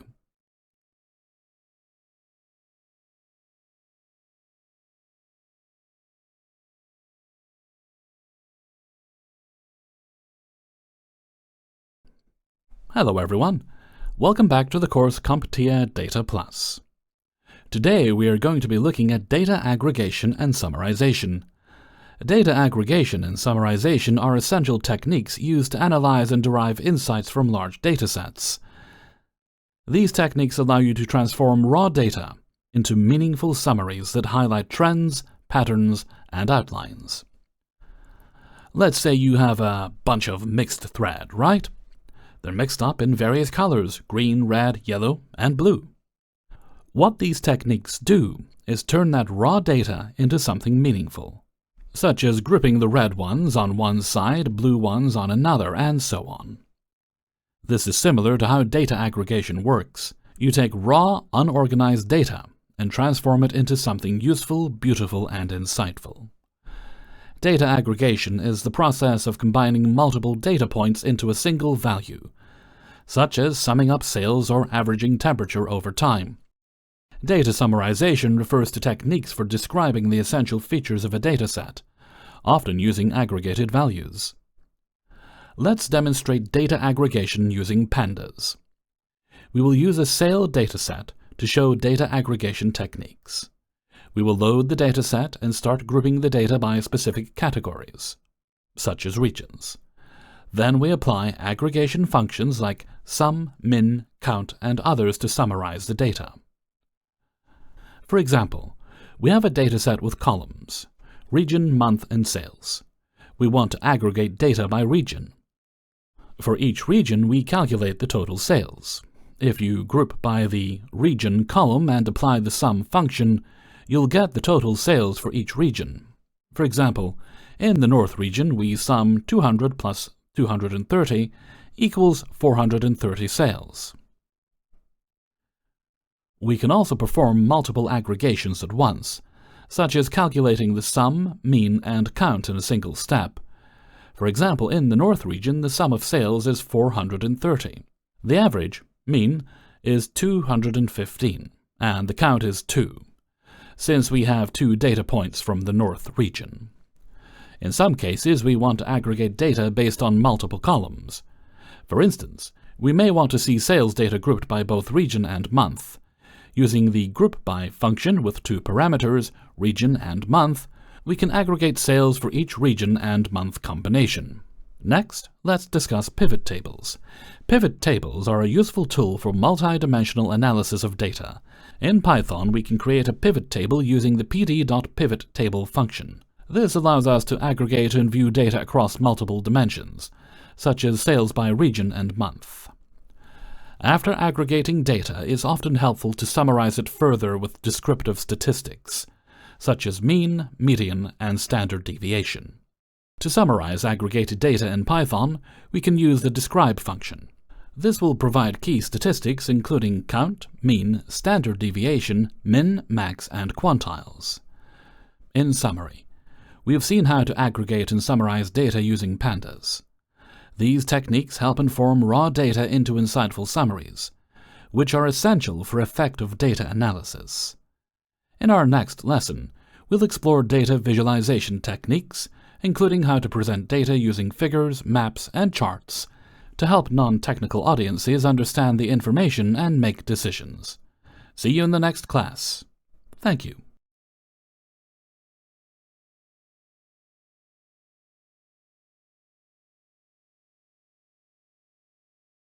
Hello everyone, welcome back to another lesson on CompTIA Data Plus, where we will be looking at data visualization techniques. Data visualization is the graphic representation of information and data by using visual elements like charts, graphs, and maps. Data visualization tools provide an accessible way to understand and interpret data. Good data visualization can reveal patterns, trends, and insights that are difficult to detect in raw data. It allows decision-makers to easily comprehend large volumes of information and make it easier to spot anomalies or patterns that could inform business decisions. The importance of visualization is in communication. It helps to communicate complex data in a simple and easy-to-understand manner. So when used correctly, it can provide immediate insights and allow stakeholders to quickly grasp the key points from large datasets. Here are some reasons why data visualization is crucial. We have a couple of them: simplifies complex data, we've mentioned, identifies trends and patterns, improves decision-making, and data storytelling. Data storytelling is a whole topic on its own, and so here we're just giving an overview of what data storytelling is about. Visualization allows for the creation of a narrative from the data, like you're telling a story using visuals derived from the data. That's data storytelling. Types of data visualization and their use cases. We have a bar chart, which is best for comparing categories of data, and it can be horizontal or vertical. Here is an example of a bar chart. Still using our sales dataset, here is an example of a horizontal bar chart. We can have a vertical one as well, so a line chart is best for showing trends over time. It's like a line that displays data points. Sometimes data points could be connected by a straight line, and sometimes people wouldn't want to connect them, I would say. So, this is how it looks like. You can have it going up like this, down. So it must not be a straight line. It can be a crooked line going up and down. We'll probably see that in the future. Here is a pie chart. A pie chart is used more like to show the proportion of a whole. A whole means you need to have a total in order to be able to show the proportions. Without the total, you cannot give proportions. And it actually displays a circle in slices where each slice represents a category's contribution. For example, we have Yomura Market, we have Hawaii, we have Samsung, we have Apple, and others. Then you get the operation in the mobile market share. Next is scatter plots. These are very common in machine learning, especially when you're trying to see the relationship between features. So here it's more like a 2D plane, where each point represents a value pair. And it is useful in identifying correlations and trends between two variables, as in our insurance example. So let's see how it appears. This is an example of a scatter plot. As you can see here, and you don't really see the name scattered because the data points are not meaningful. In a dataset with many data points and probably many features, you get to see a more scattered scatter plot, if I would say. Next could be a histogram, which is better for showing the distribution of a dataset. So it represents the frequency distribution of datasets by dividing it into intervals we call bins. As you see here, we have defined the number of bins, and we gave it 5. It is used for understanding the distribution of a single variable. So now we're showing the distribution of ages in a population. We asked for 5 bins. So you get 5 bins. 1, 2, 3, 4, and 5. You can decide to make 10 bins or any number you want, but it should be less than the total number of values. Then the heat map is best for showing correlation between variables for visualizing data identity. So it's more like in a matrix format, and it is displayed using Seaborn and NumPy. We have imported both, and we're going to look at how it works. So we're showing a correlation metric between different variables in a dataset. This is a random dataset we're using. A random NumPy dataset. That's why you see values here. But on a different day, we can have features here and still see how they relate to each other. For where you see 1, it means that it's the same feature. Like 0, 0, 1, 1, it's the same feature. Customizing visualizations. Customizing your plots can enhance the clarity and aspects of your visualizations. You should not only focus on having the bare minimum or the default plots, you should also go ahead and add the things you want to do. Maybe I was pointing out peaks, and you could do, let's say, what am I going to say? We could do many more things, like interactive plots and all. Like, okay, we're having an error here because there is a mismatch in the shapes, and comic book has a single shape. So I'm going to fix this, and when you're going to have the notebook, it will be arranged. I can do this now, interactive data visualization with Plotly. If you're not going through Plotly yet, it's a very good data visualization tool, I would say, or environment, anyone. And it's really, really good for dynamic dashboards. So you should try exploring Plotly, as I'm giving a very simple example of Plotly. Alright, there you go. So, you see that this graph, using Plotly, is more visually pleasing than the first bar chart we did above. I hope you agree with me, because you have to get these pointers when you move from one bar to another. You get to have information about it, which is quite great and quite important in creating a level of understanding for people looking at the charts. So data visualization could be a powerful skill that allows data analysts to present their findings clearly and persuasively. By mastering these techniques, you'll be able to showcase your insights in a compelling and understandable way. So in the next lesson, we shall be looking at interpreting and presenting data insights. You should be wondering, we've done data visualization, we've talked about presenting insights. Here we are showing you how to communicate the insights. So how you can effectively communicate the insights, but you may not know how to interpret them. For example, if I created this dashboard, I would know how to interpret it because I did it. But what if someone else does the dashboards and gives it to you? Can you interpret it? so we'll be teaching you how to interpret them and effectively get insights or present insights from them. So see you all in the next class. Thank you.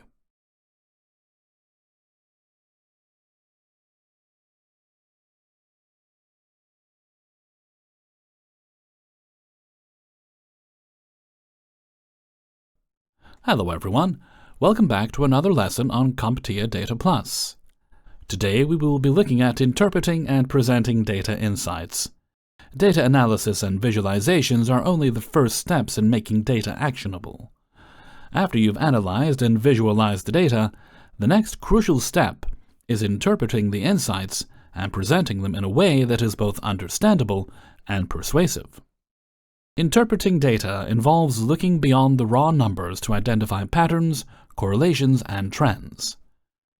It's not just about summarizing the data and understanding its implications and potential impact. Presenting data insights means translating these interpretations into clear, meaningful, and actionable conclusions for decision makers. Let's get to the first thing: understanding the interpretation process. Interpreting data means understanding what the data tells you about the problem at hand.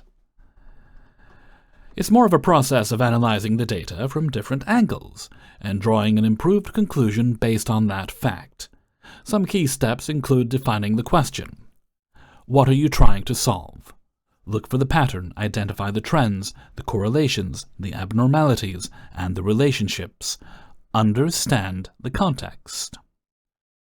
The context in which data is collected and analyzed is essential. External factors can have a huge impact on how the data is interpreted. Check for anomalies or outliers. Sometimes data can contain extreme values as outliers that do not follow the general trends. It is important to identify and understand if they represent an error or legitimate data points. Draw conclusions.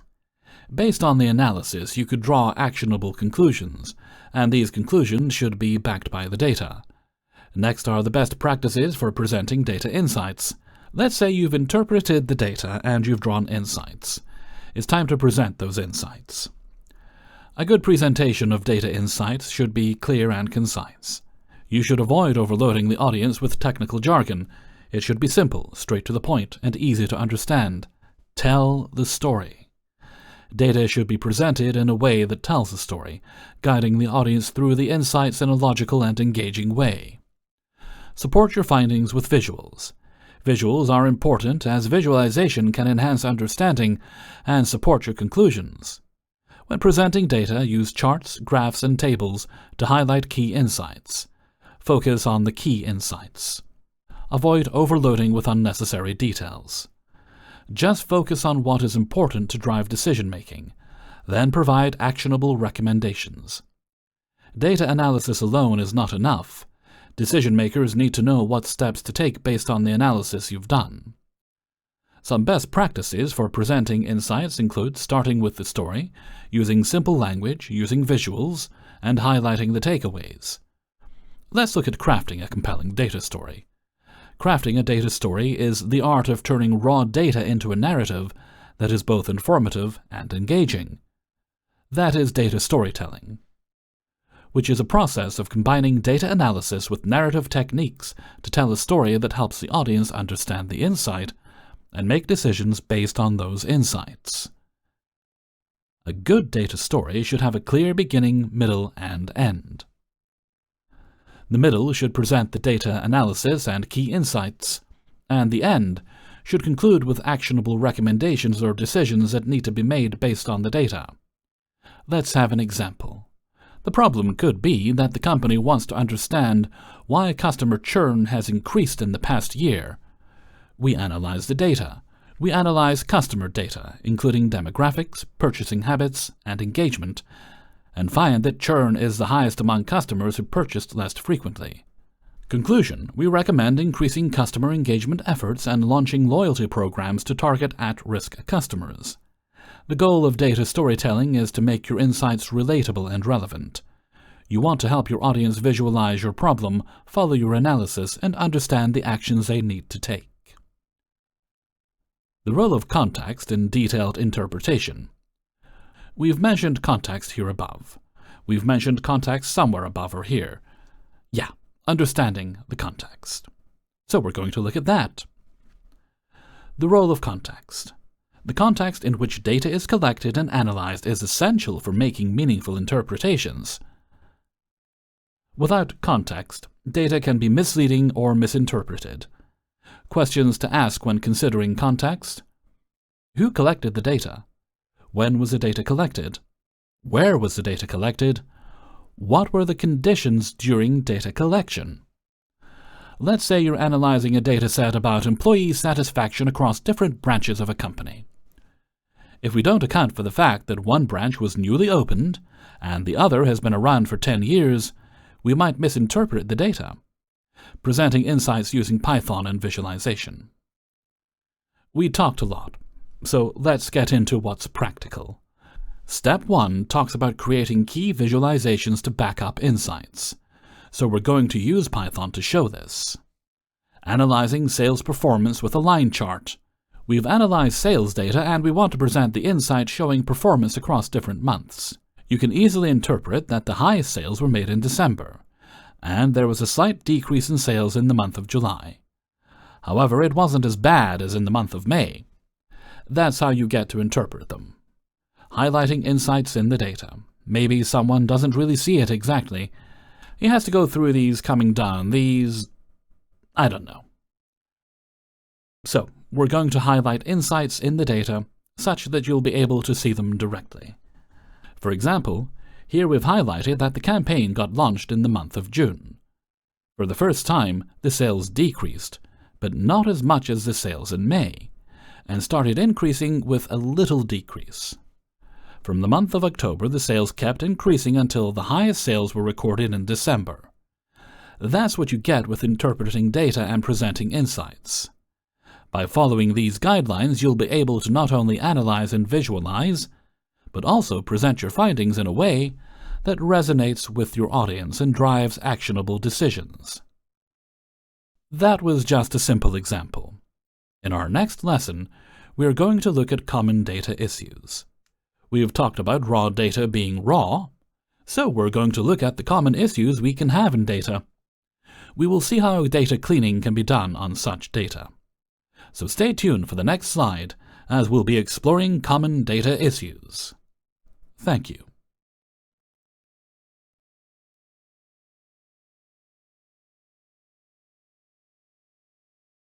Hello everyone, welcome back to the course CompTIA Data Plus. Today we are looking at Module 4, Data Cleaning and Preparation. The first thing we'll be tackling is common data issues. Data cleaning is a crucial step in the data analysis pipeline. In the real world, data is rarely clean and ready for analysis directly after collection. Common issues like missing values, duplicate records, and incorrect formatting can undermine the accuracy and reliability of analysis. For that, we're going to use a real-world dataset from Kaggle to demonstrate these concepts in practice. The first common issue we're going to look at is missing data, which is the most common of the issues. It occurs when data is either not collected or lost during the collection process. Missing data can skew results and affect the integrity of the analysis. How does missing data affect analysis? It causes bias and inaccuracy. How can we handle this? By removing missing values, inputting them, or even using algorithms that handle missing values. Next is duplicates. Duplicate records occur when identical rows are present in the dataset. This usually happens when data is entered multiple times or merged from different sources. How do duplicates affect analysis? Duplicate rows can lead to over-representation of existing data points, which can distort conclusions. To handle this, you can remove the duplicates using the drop duplicates function in Python. Or you can aggregate duplicate records in cases where they represent repeated events or transactions. Another issue is inconsistent formatting. For example, you might have a column of dates that contains some entries in month, day, year format, and others in year, month, day format. So, How does inconsistent formatting affect analysis? It makes it difficult to merge, group, or even analyze the data, leading to errors and confusion.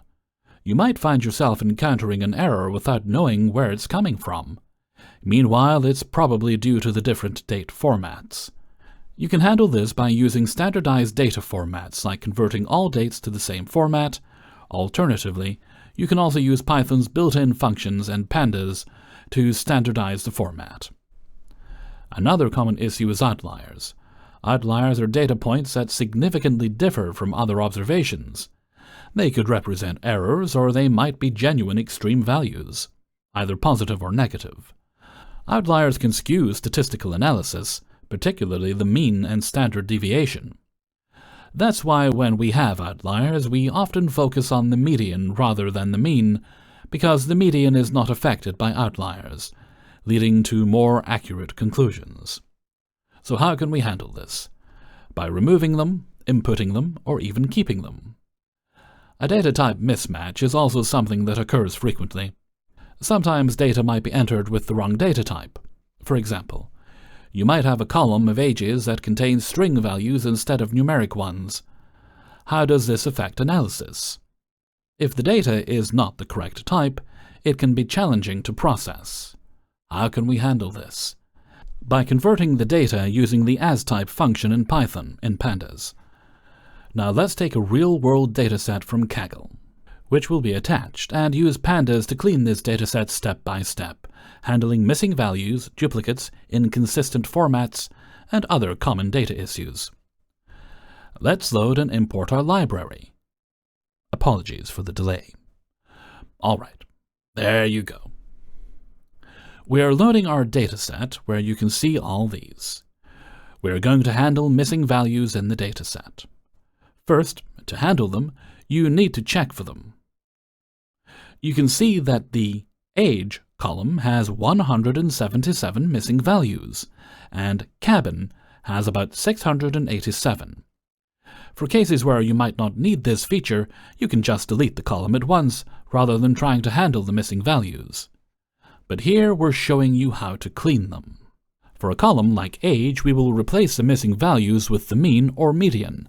For embarked, we will fill missing values with the mode because embarked is a categorical variable. It's a categorical variable because it shows the pathway, C, Q, S, etc. So you cannot use the mean to fill in the missing values. We do that, and then we handle the duplicates.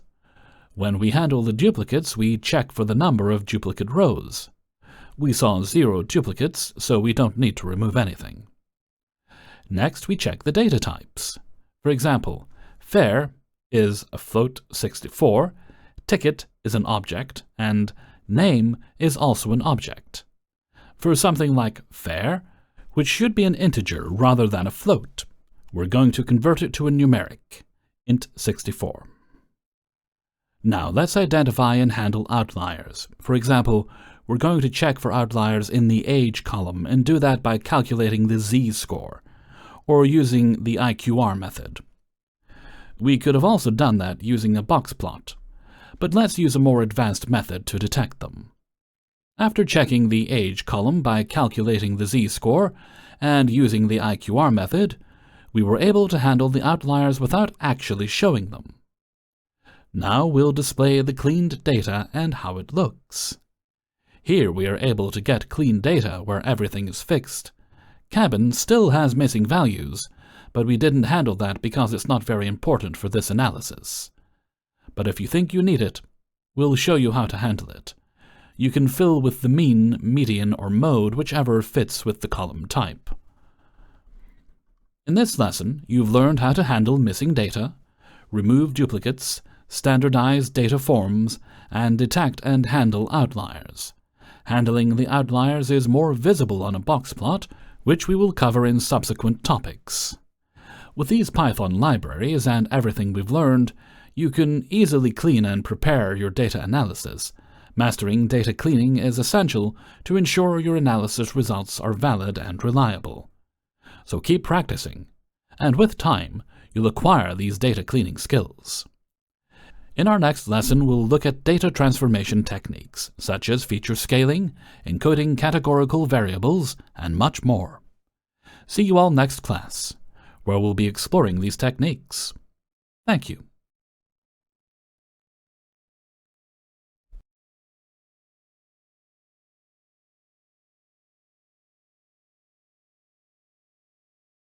Hello everyone, welcome back to the course, CompTIA Data Plus.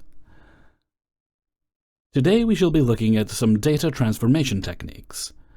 And before we begin, let's define transformation. It refers to the process of converting data from its original format into a form that is more suitable for analysis or machine learning. This is often a necessary step in a data pre-processing pipeline, as your data is rarely in the exact form needed for modeling or visualization. Feature scaling. Feature scaling is a technique used to normalize the range of independent variables or features of data. In machine learning models, certain algorithms, such as KNN, K nearest neighbor, support vector machines, SVM, or gradient descent-based algorithms, require features to be on a similar scale for the models to perform well. So why feature scaling? Features with larger scales can dominate the learning process, leading to biased model performance and slower convergence. For models that use gradient descent, like linear regression, scaling helps optimize the process and makes convergence faster. Some common methods for scaling are minimum, maximum scaling, and standardization, also called normalization. We are going to apply both scaling methods to the fair and age columns of the Titanic dataset. So let's get started. Before that, we have to load the data. I made a little error here, so we will do this and then paste it here. Then we run. After running, we're going to observe. So we can see that the fair and age columns have values that fall between the range of 0 to 1. Now let's look at standardization, which is also called normalization. This transformation centers the data around a mean of 0 and scales it based on a standard deviation of 1. That's why you can have certain values that are negative and others that are positive. Encoding categorical variables. Machine learning algorithms work with numerical data, so we need to convert categorical variables into numeric format. The Titanic dataset has several categorical variables, including sex and p-class, that need to be encoded before they can be used in modeling. Some common encoding techniques include label encoding and one-hot encoding. These are very popular coding techniques. Label encoding converts each category into a unique integer, while one-hot encoding converts categorical variables into a series of binary columns, one for each category. We're going to see both cases. Let's begin with label encoding, where each category has a unique integer. In this case, we took male to be 1 and female to be 0. One-hot encoding creates new columns for each unique category in the column, filling them with 1 for the representative category or 0 for the others. For example, if this passenger embarked on S, it gives 1 for embark S and 0 for embark C. If both are 0, it means the passenger did not embark on any, and there is a missing value in the dataset. In the case of sex, we are going to have male and female columns. If you're male, you have 1 in the male column. If you're female, you'll have 0 in the male column. The same applies to the other case. Feature engineering. Feature engineering is the process of creating new features from existing data that improve the performance of machine learning models. This can involve creating interaction terms, extracting information from existing columns, and even generating domain-specific features. So let's create a new feature called family size. Family size will combine SIB-SP, number of siblings and spouses aboard, and PARCH, number of parents and children aboard. This will create a new column called family size. By combining both, we're able to get this new feature. This new feature could be a variable predictor for survival, which is very important. Using this new feature, we can then create another feature called isAlone, which indicates whether the passenger was traveling alone or with their family based on the family size. So if the passenger traveled alone, the value will be 1, and if the passenger traveled with their family, it will be 0. By combining all these transformations, you'll be able to get this clean dataset that is all about feature engineering, specifically an introduction to feature engineering and variable creation. We've seen certain concepts like creating features, example is alone, creating new features, and combining transformations. In our next lesson, we shall be looking at automation of data cleaning. See you in the next class. Thank you.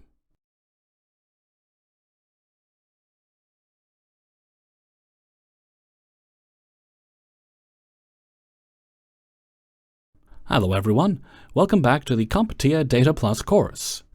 In today's lesson, we're going to be looking at something very interesting, which is feature engineering and variable creation. Feature engineering is a process of creating new features or modifying existing features in a way that improves the predictive power of a machine learning model.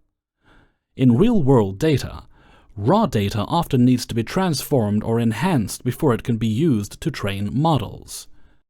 By crafting these new features that better represent the underlying patterns in the data, we can significantly improve model performance.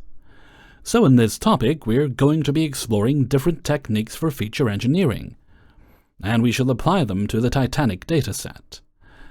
The first thing is creating binned features. Binning is a process of converting continuous numerical values into categorical bins. This can help reduce noise in the data, making patterns easier for machine learning models to identify. For example, we can categorize the age feature into bins such as child, adult, and senior. So let's get that done.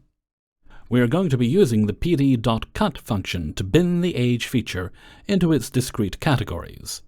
Here we have labeled the discrete categories to be child, teen, adult, middle age, and senior.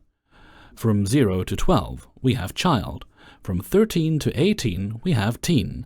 From 18 to 25, we have adult. From 26 to 60, we have middle age.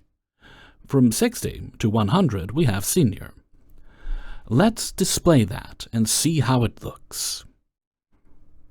So, bin actually specifies the intervals we want to create, and label assigns a name to each interval. Then the pd.cut function actually bins the age feature using the categories created in the column. Here we can see for an age like 22, it falls under adult. For age 56, it falls under middle age. The next thing is interaction terms. Interaction terms are features that represent the interaction between two or more variables. Sometimes the combined effect of two features can provide more information than each individual feature. So we're going to combine fare and P-class, which might give us an insight into passengers' economic status and class. I think that's interesting. Right? So let's create the interaction feature. And then we combine them. Here we are able to get fare underscore P-class, which is given by fare multiplied by P-class. This new feature of P-class represents the interaction between the two features, and it can also capture the relationship between the class and the price paid for the ticket, which might influence the survival chances somehow. Next, let's look at date feature extraction. Date features, such as passengers, embarkation, and vacation or travel dates, often contain valuable information that can be extracted and transformed by machine learning models. For example, you could extract the year, the month, or the day of the week from a timestamp. In the Titanic dataset, we can create a feature that indicates whether a passenger embarked in the winter or summer. However, the dataset does not include exact dates for embarkation. If it did, we would use the pd.to_datetime function to convert it into a datetime object and then extract features. Just for demonstration purposes, we're going to assume that we have a column named Embark Date, containing the date of embarkation. There we're going to be extracting the year, the month, the day, and the weekday. That's just for explanation purposes. Next is creating binary features. Sometimes binary features like is_alone, has_family, etc. can simplify the data and improve model performance. A binary feature can indicate the presence or absence of some characteristic. Let's start by creating a binary feature for is_alone. Is_alone will tell whether a passenger was traveling alone or with their family. And for that, we're going to set 1 if the family size is 0, and 0 if the passenger had family members aboard. This binary feature might help the model to identify trends and survival based on whether a passenger was alone or with their family. So let's check for the problem. We have the key error family_size. Let's check in our data. We do not have family_size in our data. We have siblings_spouse, P-class, and we have parent_child, which means that if we can sum siblings_spouse and parent_child, we can get family_size. Then we will be able to get this now. Let's see how we can do that. So here we are able to see that family_size was not done because family_size is equal to the sum of siblings_spouse and parent_child, as I was saying. So we will do that above here, and then we will run again. So here you can see that is_alone means 0 because the passenger has a family, and is_alone means 1 if there's no family beside the passenger. Combining all these into one code, we're able to get this. This is all about feature engineering and creating new variables, like we created a variable of fare_p-class, family_size, is_alone, has_family, and we can visualize this. So to end, feature engineering often requires creativity, as we have seen. Domain knowledge helps identify the most meaningful transformations, and in real-world scenarios, this technique will help you prepare datasets for machine learning models and enhance your predictions. In our next lesson, we're going to automate data cleaning. What we'll be doing is manual data cleaning, and we'll look at how we can automate it. See you all in the next class. I'll be looking at that. Thank you.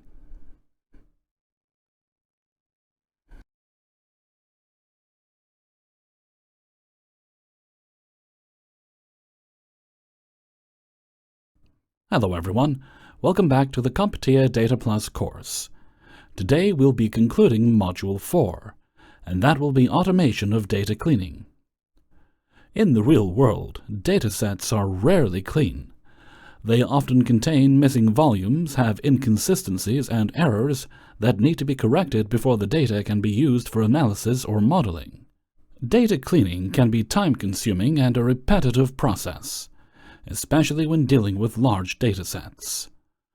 Automating parts of the data cleaning process can save time, reduce human errors, and ensure that the cleaning process is consistent. In this topic, we'll discuss several data cleaning tasks and demonstrate how to automate these tasks using Python. First, we'll be handling missing data. We've seen how to use imputation, how to drop, and how to use a forward fill, among others. So today we'll be looking at automatic missing data imputation, and no more manual methods. For that, we have to create a function to handle the missing data by filling with the median for numerical columns and mode for categorical columns. So we'll do that for the entire dataset. It's not going to focus on just one column, but for the entire dataset. Next, you're going to see we've cleaned everything. You remember Embark had 2 parts, each with 177 entries. Cabin had about 600. Then next, we'll be removing duplicates. Duplicate records can skew analysis, as I've mentioned before. Even the modeling results can be affected. So in some cases, duplicates are inevitable, but they should be removed to ensure the data is accurate and representative. The first thing we could do, or another thing we could do, is automatically remove duplicates. We're still using a function that removes duplicate rows based on all columns or a subset of columns. The remove duplicates function removes duplicate rows in datasets, and the subset parameter allows you to specify a certain number of columns you want to check for duplicates. So the original dataset was 899 rows and 12 columns. After cleaning, it had 891 rows and 12 columns, which means that there were no duplicate rows in the dataset, as we saw when we were doing manual cleaning. Next, we will automate data format standardization. We don't have a date column here, but we're going to assume there is a date column so I can show you how to standardize a date column. Standardization means being able to convert all of it to the same format, which is pretty great. The errors equals coerce argument ensures that invalid dates are converted to NAT, not a time, so they can be handled later. Another thing could be automating outlier detection using IQR, the interquartile range. We did it manually, and now we're automating it using a function that detects and removes outliers using the IQR. You'll be making use of the upper and lower bounds, which I showed you in the box plots, where the outliers are found at the upper and lower bounds. That's where the outliers are mostly found, and that's why we're able to use the data range to detect outliers. Let's see how we can remove outliers. The outliers were removed using the Remove Outliers IQR function, which identifies outliers in the interquartile range and then removes them. The dataset shape before removal was this, and after removal, it was this. You can see that in the records there were a lot of outliers, close to 100 or more outliers. The next thing we can do is automate multiple data cleaning tasks. You can sum up everything we've done here into just one block of code, and it will give you the final cleaned dataset. Here it is, very clean. No missing values, no duplicates, no unstandardized columns, or even unnecessary columns. Even the cabin column has been dealt with. So the clean data pipeline function usually chains together the individual cleaning tasks in a sequential manner. This is the function to use. It enables you to handle these tasks in a sequential manner, meaning these tasks must be completed before others. Then you return the final cleaned dataset. By creating reusable functions, you can easily apply these techniques to different datasets, making the data cleaning process faster and more efficient. In your project, automation can save you significant time and effort. You can just see from the first thing we did, we were able to clean the missing values for the entire dataset, and not just focus on one column. We used the mode for categorical values and the median for numerical values. It's quite time-saving, particularly when you're dealing with large volumes of data, because this data is not even large. When you deal with big data, with millions of records, we won't have time to go through each feature to remove missing data. That's why automation is very important. In our next lesson, we'll be looking at a new model called Advanced Data Analytics Concepts, where we'll have an introduction to predictive analytics. See you in the next class. Thank you.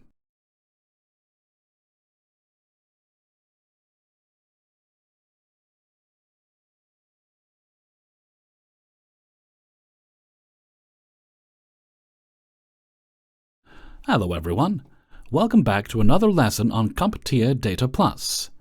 Today we are beginning with Module 5, which is Advanced Data Analytics Concepts.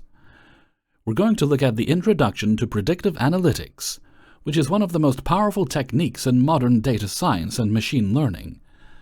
It allows organizations to forecast future trends, behaviors, and events by analyzing historical data and identifying patterns. Unlike descriptive analysis we have seen, which summarizes past data, predictive analysis uses statistical models and machine learning algorithms to predict future outcomes. What is predictive analysis? It uses statistical algorithms, machine learning techniques, and data mining to predict future outcomes based on historical data. The goal is to forecast future events on behaviors to support decision-making processes. Some applications of predictive analytics can be seen in healthcare, retail, finance, and marketing. Predictive analytics versus descriptive and diagnostic analytics. We've seen what diagnostic and descriptive analytics are, so let's see how they differ from descriptive analysis. Descriptive describes what has happened in the past. So it's all about understanding past trends and summarizing the data. Diagnostic is explaining why it happened. It digs deeper into data to uncover reasons behind certain outcomes. Predictive analytics forecasts future outcomes based on past data. So it answers more questions like, what will happen next? Or, what are the chances of this happening again? Just a simple illustration to summarize the theory could be, sales increased by 20% last year. That was descriptive.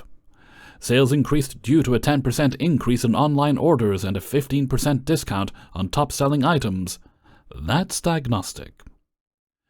Sales are predicted to increase by 12% this year based on trends from last year.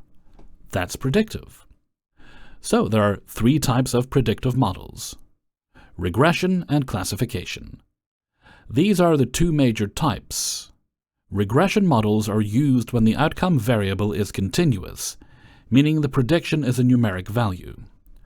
For example, predicting the house price based on features like square footage, number of bedrooms, and location, or predicting a customer's lifetime value based on their purchase history. Another one is classification models. Classification models are used when the outcome variable is categorical, meaning it's more of a label or a class. For example, predicting whether a customer will churn, yes or no, classifying an email as spam or not spam, or diagnosing whether a patient has a certain disease based on medical records.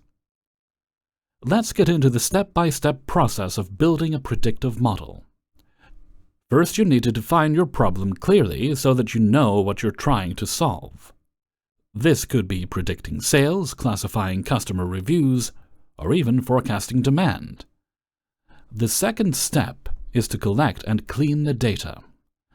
These are crucial steps, and we need to ensure that the data we use for building the model is clean, relevant, and free from errors or inconsistencies.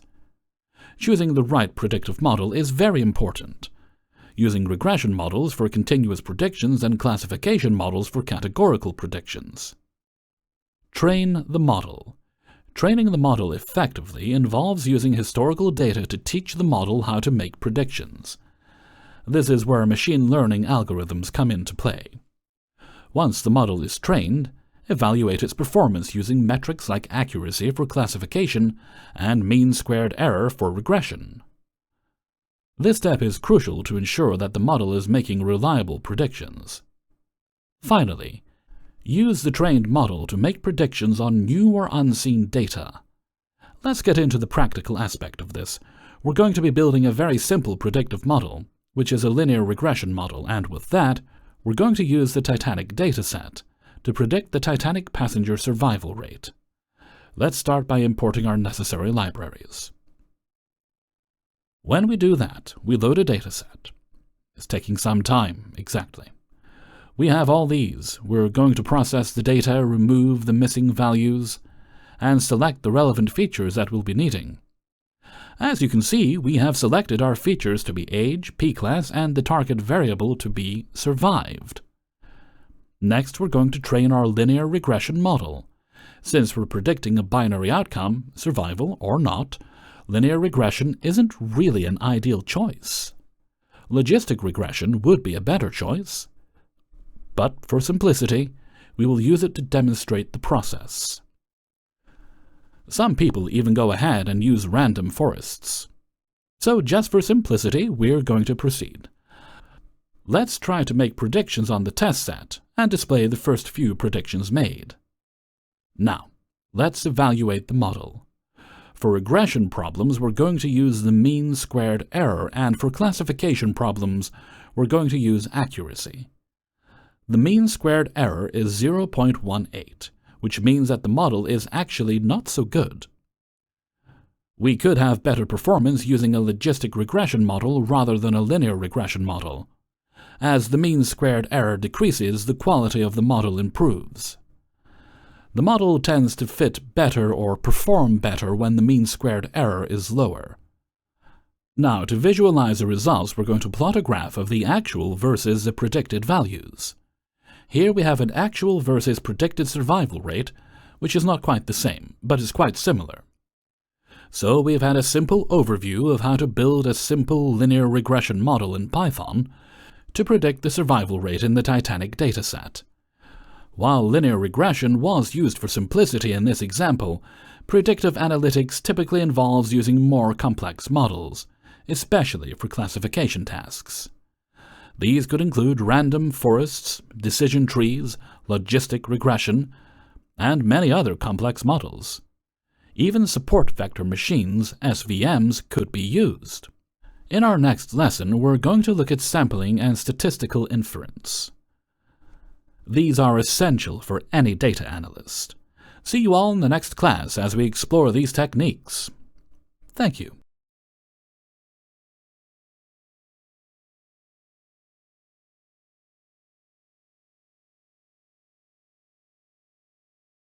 Hello everyone. Welcome back to the course CompTIA Data Plus. Today we shall be looking into sampling and statistical inference. In data analysis, we often cannot collect data from the entire population of interest, due to time, cost, or logistical constraints. Instead, we rely on sampling, selecting a representative subset of the population to analyze. Sampling allows us to make informed estimates about the entire population based on the data collected from the sample. Once we have a sample, statistical inference is used to draw conclusions about the population from the sample data. It includes estimating population parameters, for example, mean, variance, and testing hypotheses. So, what is a sampling unit? Sampling is the process of selecting a subset or sample of data from a larger population for analysis. By analyzing the sample, we make inferences about the population as a whole. The goal of the sample is to be as representative as possible of the entire population. Why is it important, practically? It's often not feasible to analyze the entire population due to time and cost constraints.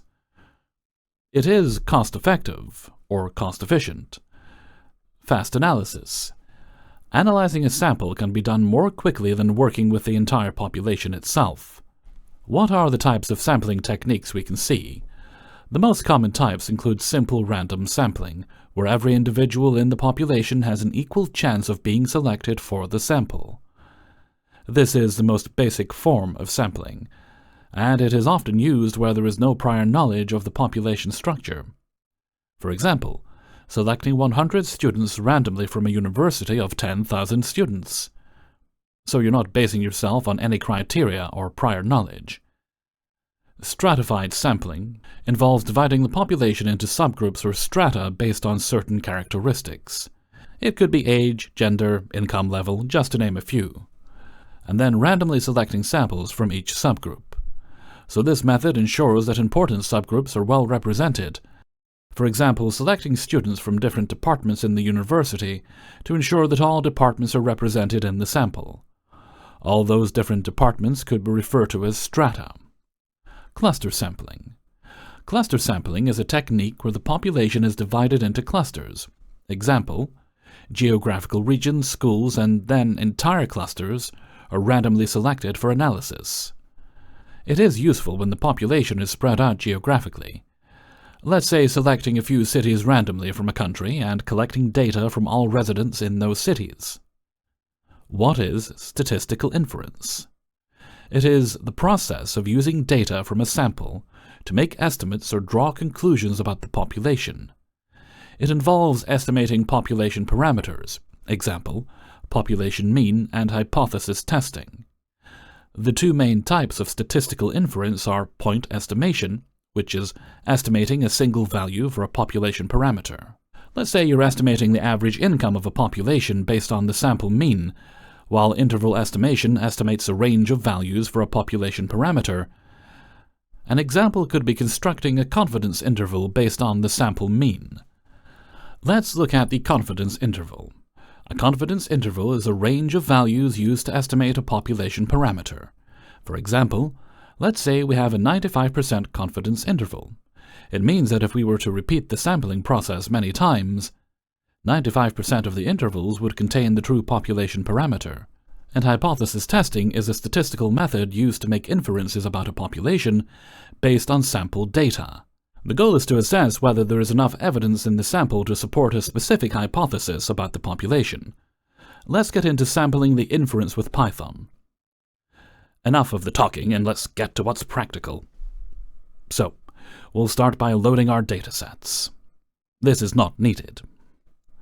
We're going to load our dataset with the necessary libraries by importing the necessary libraries, and we will perform random sampling. So we will randomly select 100 samples from the Titanic dataset, and we will display them. That is it. As you can see from the unique identifier, they are at random. They are not in order, which means we didn't select from 1 to 100 or 100 to 200, or even 600 to 700. No, it was selected at random. Next, we're going to estimate the population mean. Now that we have a sample, we're going to calculate the mean survival rate for that sample and then use it as an estimate for the population. Let's get it done. Still the same procedure. If you were to calculate the survival rate, the mean survival rate for the whole data without it being sampled, then it would have been the same process. So it's the same function being used everywhere. Next, we're going to calculate the confidence interval for the population mean survival rate using the t-distribution. So for simplicity, we will calculate the 95% confidence interval. Most of the time, that's the default value. We get these two values, 0.03, 0.49. So this is the interval. We are going to perform a hypothesis test to check if the mean survival rate for the Titanic passengers is significantly different from 0.5. That's 50%. The null hypothesis is that the true mean survival rate is 0.5, and the alternative is 0.52. Let's get it. So, we're able to get a t-statistic to be negative 2.03, and a p-value is p equals 0.045. Reject the null hypothesis. The mean survival rate is different from 0.5. Indeed, it is different from 0.5. That is it. It's less than 0.5. So we reject the null hypothesis. This is all about sampling and statistical inference. We have seen some different sampling methods, random, stratified, and clusters, and I've shown you a little practical example of how you can implement these concepts and techniques. You need to note that all of these are essential for any data analyst or data scientist, as they form the basis of making data-driven decisions and drawing conclusions from real-world data. In our next class, we shall be looking at key metrics for data analysis. See you then. Thank you.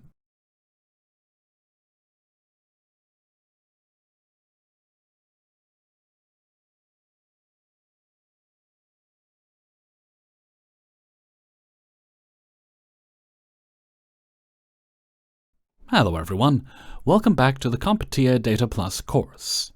Today we shall be looking at key metrics for data analysis. In data analysis, key metrics are used to summarize, interpret, and make decisions based on data. So understanding these metrics is fundamental for any data analyst because they allow us to assess trends, make predictions, and evaluate models. In this topic, we'll cover a variety of these key metrics. First is descriptive metrics. This summarizes and describes the characteristics of a dataset. This helps us understand the distribution and spread of data, which is crucial for identifying patterns and making decisions. The most common types of descriptive metrics are the mean, which is also known as the average. This is the sum of all values in the dataset divided by the number of values. It is the most common measure of central tendency. We have seen it in our previous lessons when we looked at the measurement of centrality. And this is one of them. Here is a formula to calculate the mathematical expression of the mean, and this is an example in Python. So we can see that here we took the total sum of the ages divided by the number of ages, which was 10. The next thing is the median.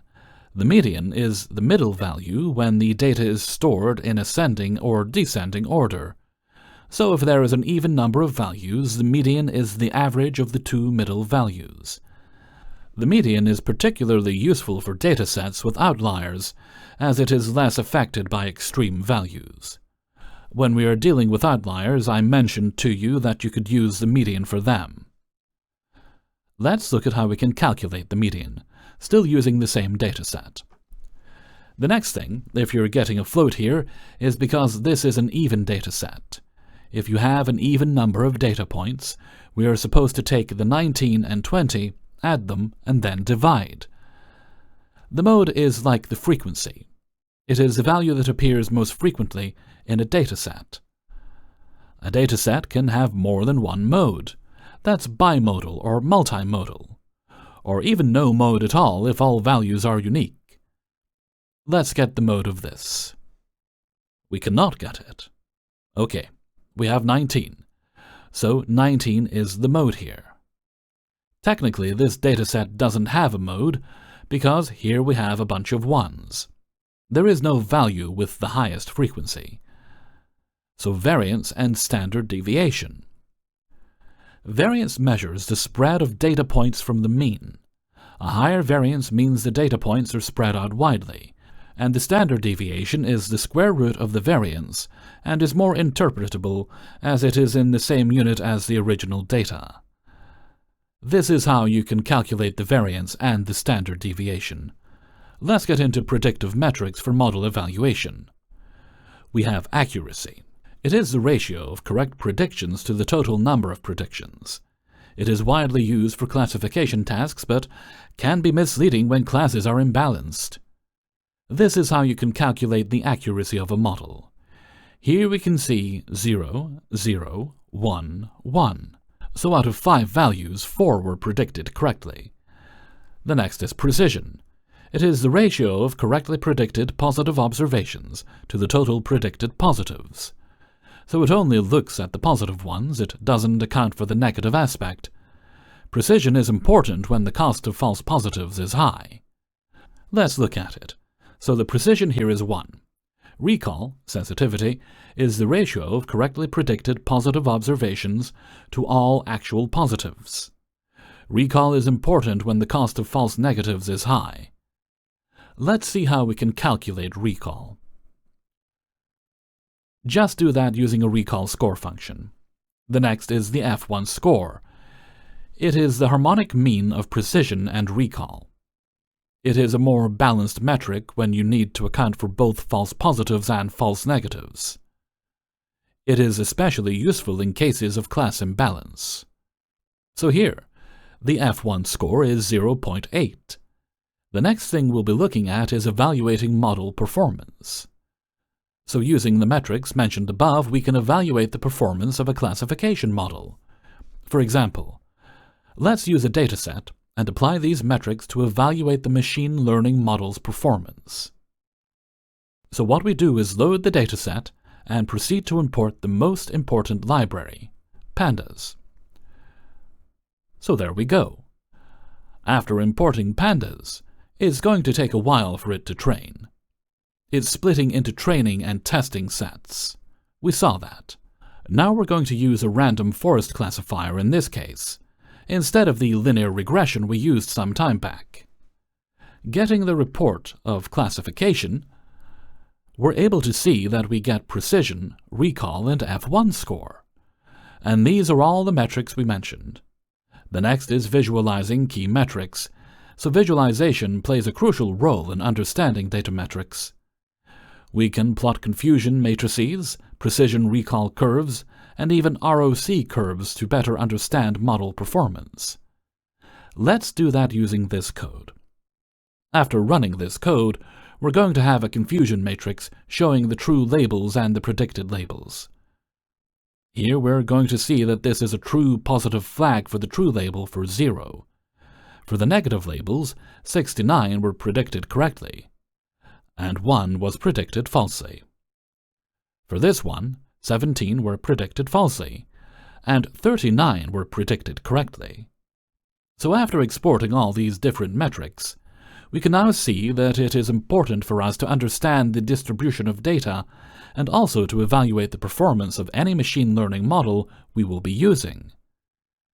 In our next class, we shall look at the model validation and performance evaluation.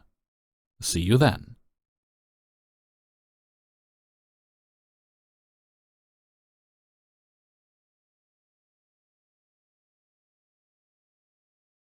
Hello everyone, welcome back to the course CompTIA Data Plus. In today's lesson, we shall be looking at model validation and performance evaluation. Model validation is a critical step in machine learning that helps ensure that a trained model generalizes well to unseen data. Without proper validation, models may overfit the training data, leading to poor performance on new real-world data.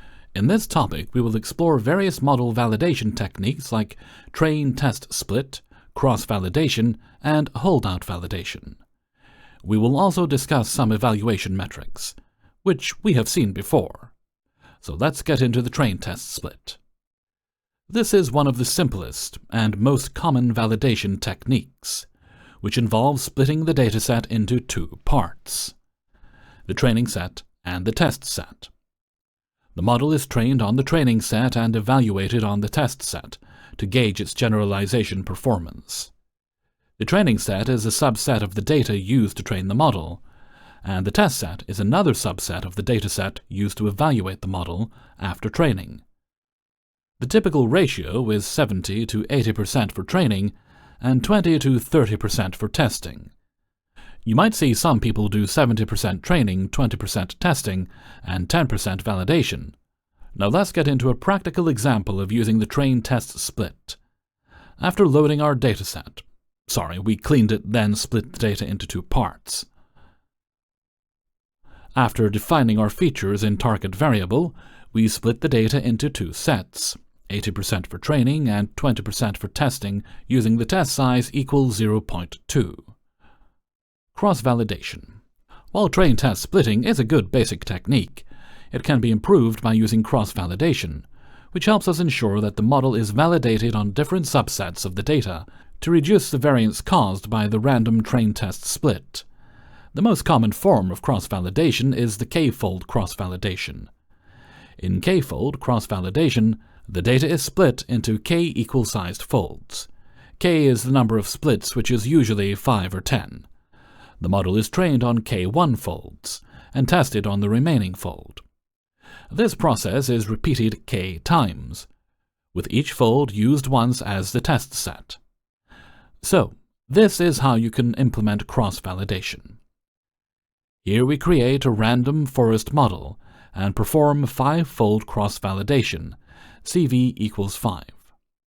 We use 5-fold cross-validation to evaluate the performance of the random forest model, and the cross-val score function returns an array of accuracy scores for each fold. The average of these scores gives us a more reliable estimate of the model's performance. Holdout validation. Holdout validation is another technique in which the data is split into training and testing sets, but with a specific percentage reserved for testing, often around 30%. In this case, you might hold out a separate dataset, a validation set, that is never used in training to perform the final evaluation.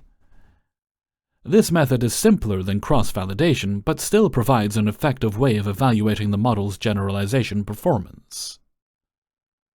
Model evaluation metrics.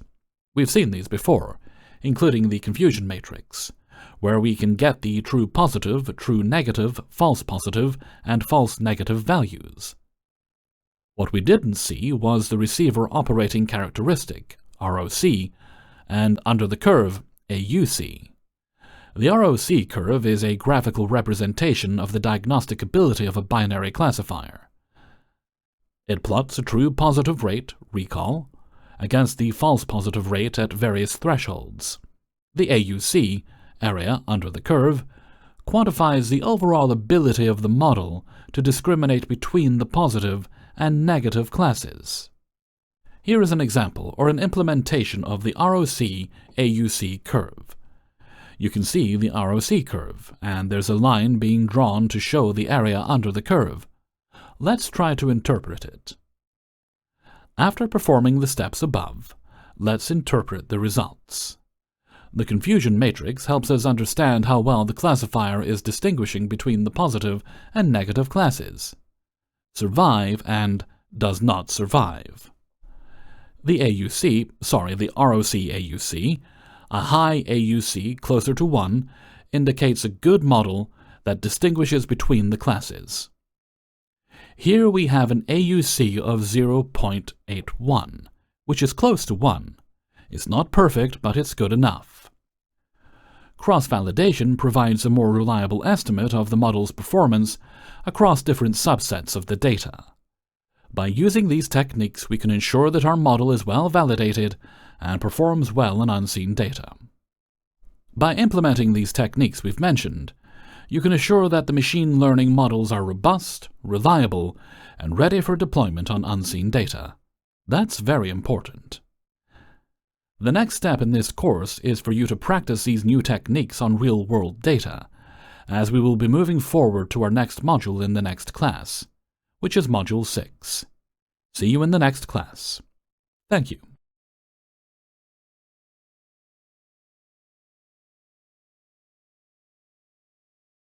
Hello everyone. Welcome back to the course CompTIA Data Plus. Today we will be looking at data privacy, security, and ethics, which is an area of data analysis or data science that people don't often pay much attention to. Data privacy regulations are legal frameworks designed to protect the privacy of individuals' personal information. These regulations outline how businesses and organizations can collect, store, process, and share personal data. Many regulations are region-specific, but have global implications due to the interconnectedness of business and data across borders. Some of the most well-known data privacy regulations include GDPR, which stands for General Data Protection Regulation. It's an EU law enforced since mid-2018 and applies to organizations operating within the European Union or to organizations outside the European Union that process the personal data of European Union residents. This is one of the most stringent data privacy laws worldwide. The GDPR emphasizes transparency, user consent, data access rights, data portability, and the right to be forgotten. Some key provisions include data consent, right to access, right to erasure, the right to be forgotten, and the right to rectification. There is another regulation called the Health Insurance Portability and Accountability Act, HIPAA. It's a U.S. regulation that governs the privacy and security of health-related information in the U.S. It applies to health providers, insurance companies, and businesses that deal with health data. The HIPAA sets standards of handling protected health information, ensuring patient confidentiality. Another regulation is the California Consumer Privacy Act, CCPA, which is also a U.S. regulation providing data privacy protection for California residents. The CCPA allows consumers to know what personal data is collected, request access to their data, and opt out of the sale of their data to third parties. So they get the right to know, the right to delete, and the right to opt out. There is also the Personal Data Protection Act, PDPA, which is a Singapore regulation that governs the collection, use, and disclosure of personal data in Singapore.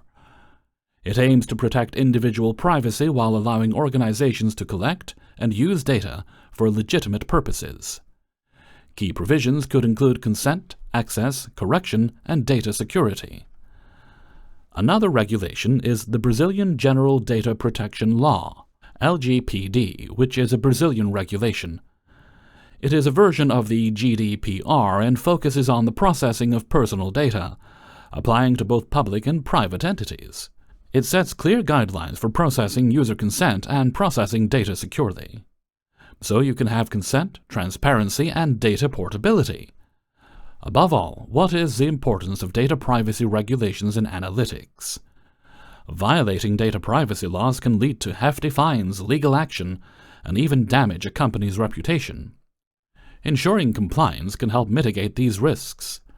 Regulations are not only legal requirements but also reflect the organization's ethical responsibility to respect individuals' privacy. Additionally, data privacy regulations ensure that businesses handle customers' data responsibly. This builds trust between customers and businesses, which is crucial for long-term success. Some data privacy principles include data minimization, transparency, purpose limitation, consent, data security, and accountability. Organizations must be accountable for how they collect, use, and store personal data. So how do data privacy regulations affect analytics? In data storage and collection, some regulations, like the GDPR, impose restrictions on what data can be collected and how it should be stored. For example, personal data should be anonymized when used for analysis purposes. There is also data sharing and processing, anonymization and aggregation, and data subject rights, which are mostly covered under the GDPR. You should study the GDPR well because it's one of the most common topics in data governance for the CompTIA Data Plus exam. Here is a practical example. What we're doing here is analyzing the customer column, which is pretty simple. We minimize the data before analyzing it to ensure only non-sensitive features such as age, purchase amount, and age group are included, along with many other features. So this is all about an introduction to data privacy regulations. In our next lesson, we will go deeper into other aspects of data privacy, security, and ethics. Thank you.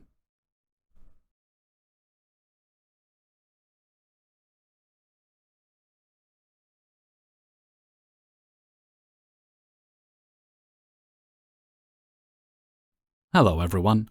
Welcome back to the course CompTIA Data Plus. Today, we are looking at data security fundamentals.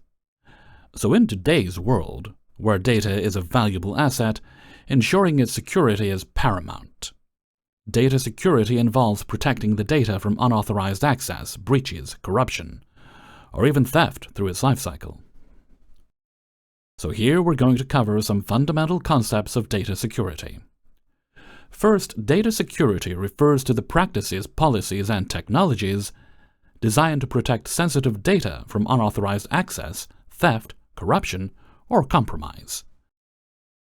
It includes safeguarding data when it's stored, transmitted, or processed, ensuring that only authorized individuals or systems can access it. In the context of data analytics, data security is critical because the insights derived from data often include sensitive, personal, or business-critical information. Whether it's details about customers, financial transactions, or healthcare, ensuring that it is protected from unauthorized access is not only important for compliance with regulations like the GDPR, but you must also maintain trust and integrity within the organization. So, why is data security important?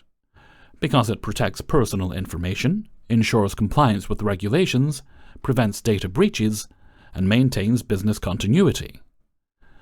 The three principles of data security include confidentiality, integrity, and availability. So confidentiality ensures that only authorized individuals or systems can access the data. Integrity ensures that the data is accurate, complete, and trustworthy. Availability ensures that the data is accessible and usable when required by authorized users or systems.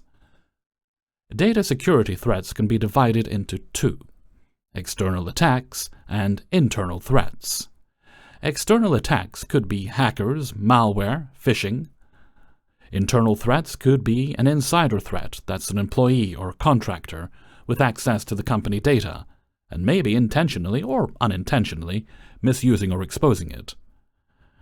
There's also misconfiguration, leading to data security breaches. Then we also have some data security tools and technologies, which are encryption. Encryption converts readable data into an unreadable format using an algorithm and encryption key. Only authorized users with the correct decryption key can convert it back to its original format. For example, in an advanced encryption system, It is commonly used to encrypt sensitive data in databases or transmitted data over the internet. We're just going to create something to show you how encryption is done. So here we have encrypted data because this is the data when it travels throughout the internet network.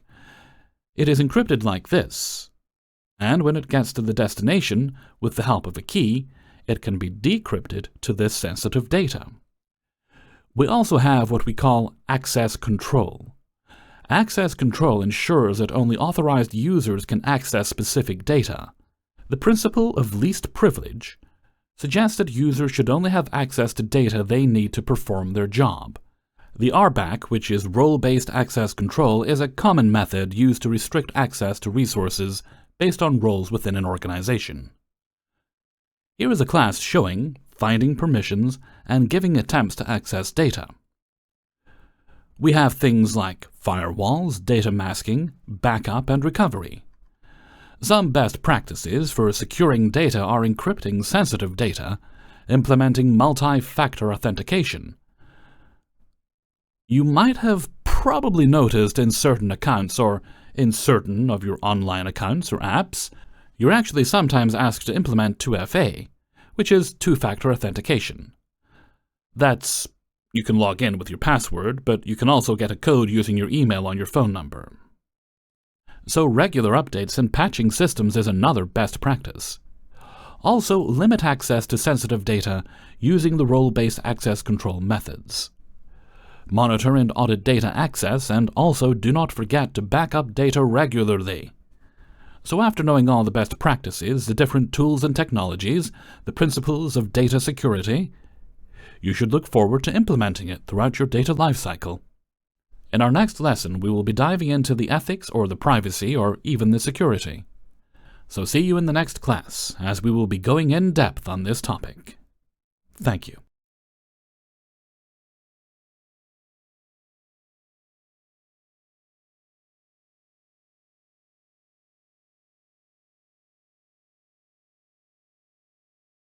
Hello everyone, welcome back to the course. Today we'll be looking at data ethics, specifically ethical considerations in data analytics. As data analytics continues to play a significant role in decision-making, business intelligence, and public policy, the ethical implications of data collection, processing, and usage are becoming increasingly important. So in this topic we explore some key ethical considerations. Introduction to ethics. Data ethics refers to the moral implications and principles surrounding the collection, use, and sharing of data. It addresses concerns about privacy, fairness, transparency, and accountability, aiming to ensure that data is used responsibly and that it benefits individuals, organizations, and society as a whole. Data analytics professionals, including data scientists, analysts, and engineers, must consider ethical issues when working with data to ensure that their practices align with ethical standards. Some core ethical principles in data analytics include privacy. Privacy involves respecting individual rights to control their personal information and protecting it from unauthorized access. Data professionals should be transparent about the data they collect and how it will be used. Privacy laws like the General Data Protection Regulation and the California Consumer Privacy Act enforce strict privacy standards. There is also informed consent, which is the process of obtaining explicit permission from individuals before collecting or using their personal data. It is crucial that individuals understand what data is collected, why it is collected, and how it will be used. There is also transparency, which means being clear or open about the data collection process, the purpose of the analysis, and the methods used. Fairness ensures that data analytics processes and algorithms do not penetrate or amplify existing biases or inequalities.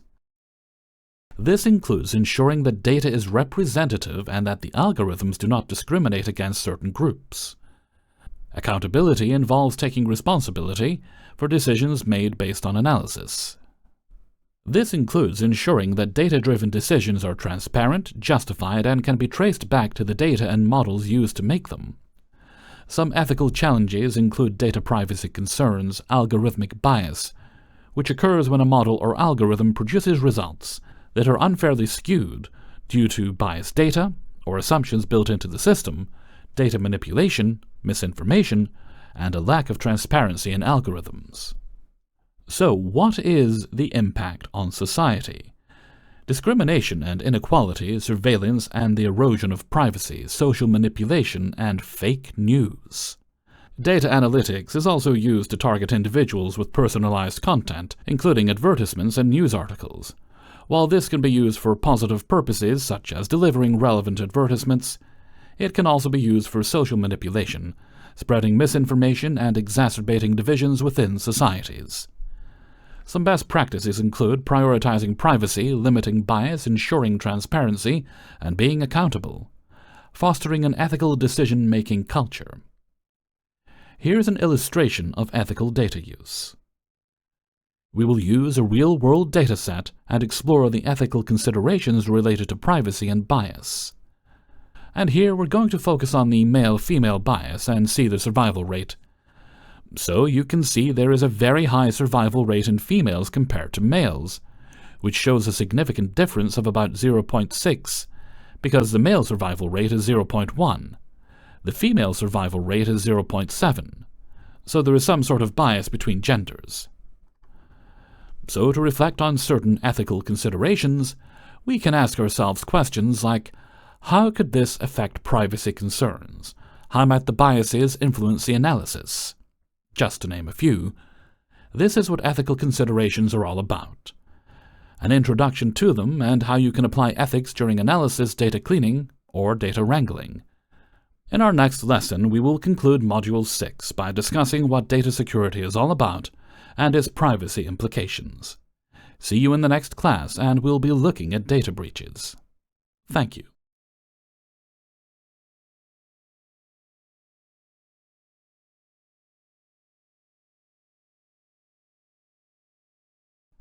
Hello everyone, welcome back to the course CompTIA Data Plus. Today we will be concluding with data privacy, security, and ethics. We are going to be handling data breaches. Data breaches have become a significant concern for organizations across the globe. As companies collect and store more personal and sensitive data, they become attractive targets for cybercriminals. A data breach occurs when unauthorized individuals gain access to confidential data, leading to potential harm to individuals or the organization as a whole. So what is a data breach? It is an incident in which sensitive, confidential, or protected data is accessed, disclosed, altered, or destroyed without authorization. This could be personal information, financial data, intellectual property, or even more sensitive data. Data breaches can happen for several reasons. They could be caused by hacking, accidental loss, improper disposal, or inadequate access control systems. Whether the breach is caused by malicious intent or human error, it is crucial to handle the situation and mitigate the potential damage. Some examples of data breaches may include hacking, loss of stolen devices, phishing attacks, or improper data disposal. The impact of a data breach could lead to financial loss, reputational damage, legal consequences, or identity theft. The steps to handle a data breach are detection and containment. First, you detect and confirm that the breach has occurred. If the breach is caused by a cyber attack, it is crucial to contain the attack to prevent further unauthorized access. Assessment and investigation. After the breach has been contained, the next step is to conduct an investigation to determine the scope and nature of the breach. The third step is notifications. One of the most critical steps of handling a data breach is notifying the affected individuals and organizational regulators. Data breach notification laws vary by region, but mostly require organizations to notify individuals whose data has been exposed. Remediation and recovery. Once a breach has been contained and affected parties have been notified, organizations should work to remediate the issue and restore normal operations by fixing the vulnerability, recovering the data, or reviewing and improving the security measures. Some best practices to prevent data breaches include regular security checkups or risk assessments, implementing strong authentication methods, such as multi-factor authentication, educating employees, encrypting sensitive data, limiting access to data, and developing an incident response plan. These are some steps you can take when a breach occurs in your database, whether personally or at the company where you might work in the future. By using these steps or principles, you can handle a breach effectively. This is all about data privacy, security, and ethics. See you all in our next class, as we'll be looking at the new module. Thank you.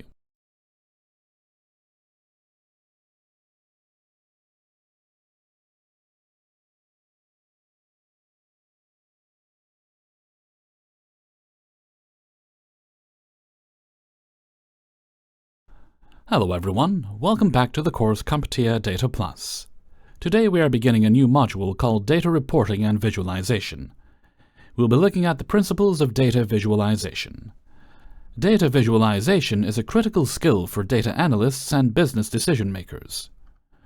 It involves the graphical representation of data, which helps communicate complex information in an easily digestible and interpretable format.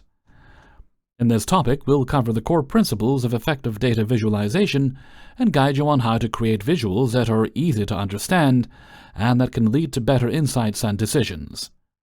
So why is data visualization important? It allows you to present large amounts of data in a way that's easy to understand. People are more likely to engage with visuals than raw data. A well-designed chart can capture more attention, making it easier to communicate insights to non-technical audiences. Visualization condenses complex data into something that is faster to interpret, helping stakeholders make informed decisions more effectively and efficiently. Key principles of data visualization include simplicity, avoid clutter, focus on the data itself. Avoid distracting elements like excessive grid lines, colors, or decorative graphics that don't add any value. Data-informed design. Design the visualization so it incorporates the appropriate visual encodings, such as color, size, and shape, based on the type of data you are presenting. Another principle is accuracy, honest representation. Always present the data in a way that reflects its true nature. Avoid misleading visuals that can manipulate the audience's perception of the data. For example, be mindful of axis scales and avoid using 3D visuals. Proportionality. Ensure that the visual accuracy represents the size of the data. For instance, in pie charts, the parts of a whole must total 100%. Clarity and readability. Make sure to include clear titles, axis labels, legends, and units of measure. Labels and legends help reviewers easily understand what the data represents. Font and size. Use legible fonts and appropriate text sizes, ensuring they are readable even when zoomed out. Color. The colors you choose should be accessible to everyone, including those who are colorblind. Another principle is relevance. Context matters and highlights insights. Consistency. Ensure uniform design and consistency of symbols, chart styles, and text conventions. For example, the same color should represent the same category across different charts. Types of data visualization include bar charts, which are ideal for comparing discrete categories or groups. An example of a bar chart using the Titanic dataset is survival rates by class, for Class 1, Class 2, and Class 3. Here are the survival rates. You can directly see that Class 1 has the highest survival rate. We also have line graphs for showing trends over time. Pie charts show proportions of a whole. Scatter plots show the relationship between two variables, especially continuous variables. Here is a scatter plot between age and fare on the Titanic. There are also heat maps that use the color to communicate the relationship between data values, helping to understand patterns in a spreadsheet. A histogram displays the frequency distribution of a dataset, helping you visualize the distribution and frequency of continuous variables. Here is an example of a histogram showing the distribution of ages on the Titanic. Some tools for data visualization include Excel, Tableau, and Power BI. In our next module, Module 8, we'll look at these tools in detail.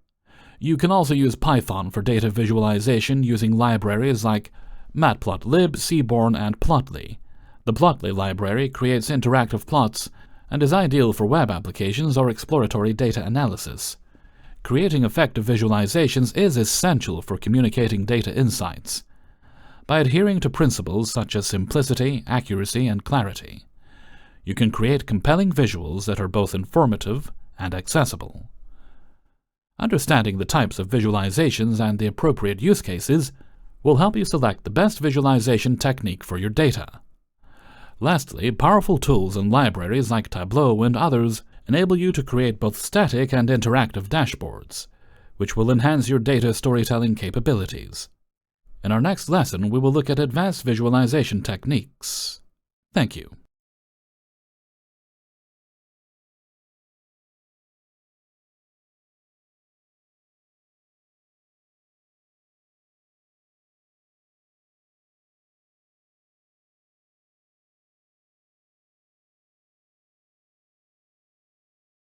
Hello everyone, welcome back to the course CompTIA Data Plus. Today we are looking at advanced visualization techniques. We've already introduced visualization and its principles, so today we will explore more advanced visualizations. Not the basics like bar charts and line charts, but techniques that provide ways to display data in more interactive and dynamic formats, making it easier to understand and convey information. Advanced visualization tools and techniques can handle complex data, enhance interactivity, and provide detailed insights. Let's get started. The first technique is heat maps. Heat maps are used to visualize the magnitude of values in the matrix format using color densities. They are used to display correlations between variables and show performance across time and location. For example, we're going to create a correlation heat map for numerical values that show the strength of the relationship between variables in the Titanic dataset. We place the variables, or features, on the y-axis and the x-axis. In the heat map above, we can see the correlation between different variables, like age, fare, P-class, and survival. Strong correlations are shown in darker colors, while weaker correlations appear in lighter colors. A dark color indicates a strong correlation, whereas lighter colors indicate weaker correlations. You may also see both positive and negative correlations. Next, we have pair plots, which are used to visualize relationships between multiple variables in a dataset. Each scatter plot in a pair plot shows a relationship between two variables, and the diagonal shows a univariate distribution, such as histograms or kernel density plots. Pair plots are best used for exploring relationships between several numerical features at once, especially to identify trends and outliers. For example, here's a pair plot of the Titanic dataset. We can observe relationships between variables like age versus fare and age versus P-class. The scatter plots highlight the correlation between pairs and variables, while the histograms on the diagonal provide the distribution of each variable. The next technique is geospatial visualization. Geospatial visualization displays data on maps, making it easy to analyze geographic patterns and trends. Choropleth maps, for example, use color densities to represent the magnitude of a variable across geographic regions. They are best used for visualizing location-based data, such as regional performance, sales data, and demographic data. We will use the Folium library to create a choropleth map. First, you need to install the package using pip install folium, as I've done. Then we'll create a data frame with state, population, and coordinates. After initializing the map with folium, we save it as m.save. Open and closed parentheses. Let's check to see if the map has been saved, allowing time for it to load. Alright. This is what we get using Folium for creating a map to visualize population by state. Another technique is interactive visualizations using plugins. Interactive visualizations allow the viewer to engage with the chart, such as by zooming, hovering, and filtering. Plotly is a popular library for creating interactive charts. It is best used for creating interactive dashboards, web apps, and complex charts where the user needs to interact with the data. Here is a simple example of an interactive scatterplot using Plotly. This scatterplot is different from a regular scatterplot because when you hover over each data point, you get detailed information about that specific data point. For best practices, we encourage you to know your audience. With interactive visualizations, it's important to ensure that the features you provide are useful and enhance the data exploration experience. You should also provide context and focus on insights. By mastering these advanced techniques, you can elevate your data analysis capabilities and present data in a way that is both insightful and engaging. In our next topic, we'll explore how to interpret and present the insights drawn from these visualizations. Thank you.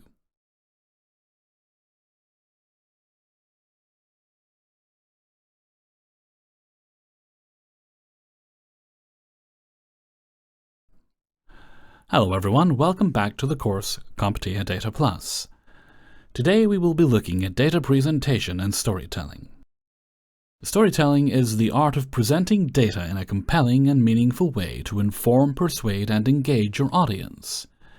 It involves combining data visualizations, context, and narrative to create a cohesive story that communicates insights effectively. Data visualization alone does not guarantee that your audience will understand the insights you want to convey. So when combined with storytelling, data can provide a more readable and understandable narrative. What is the importance of data storytelling? It informs decision-making.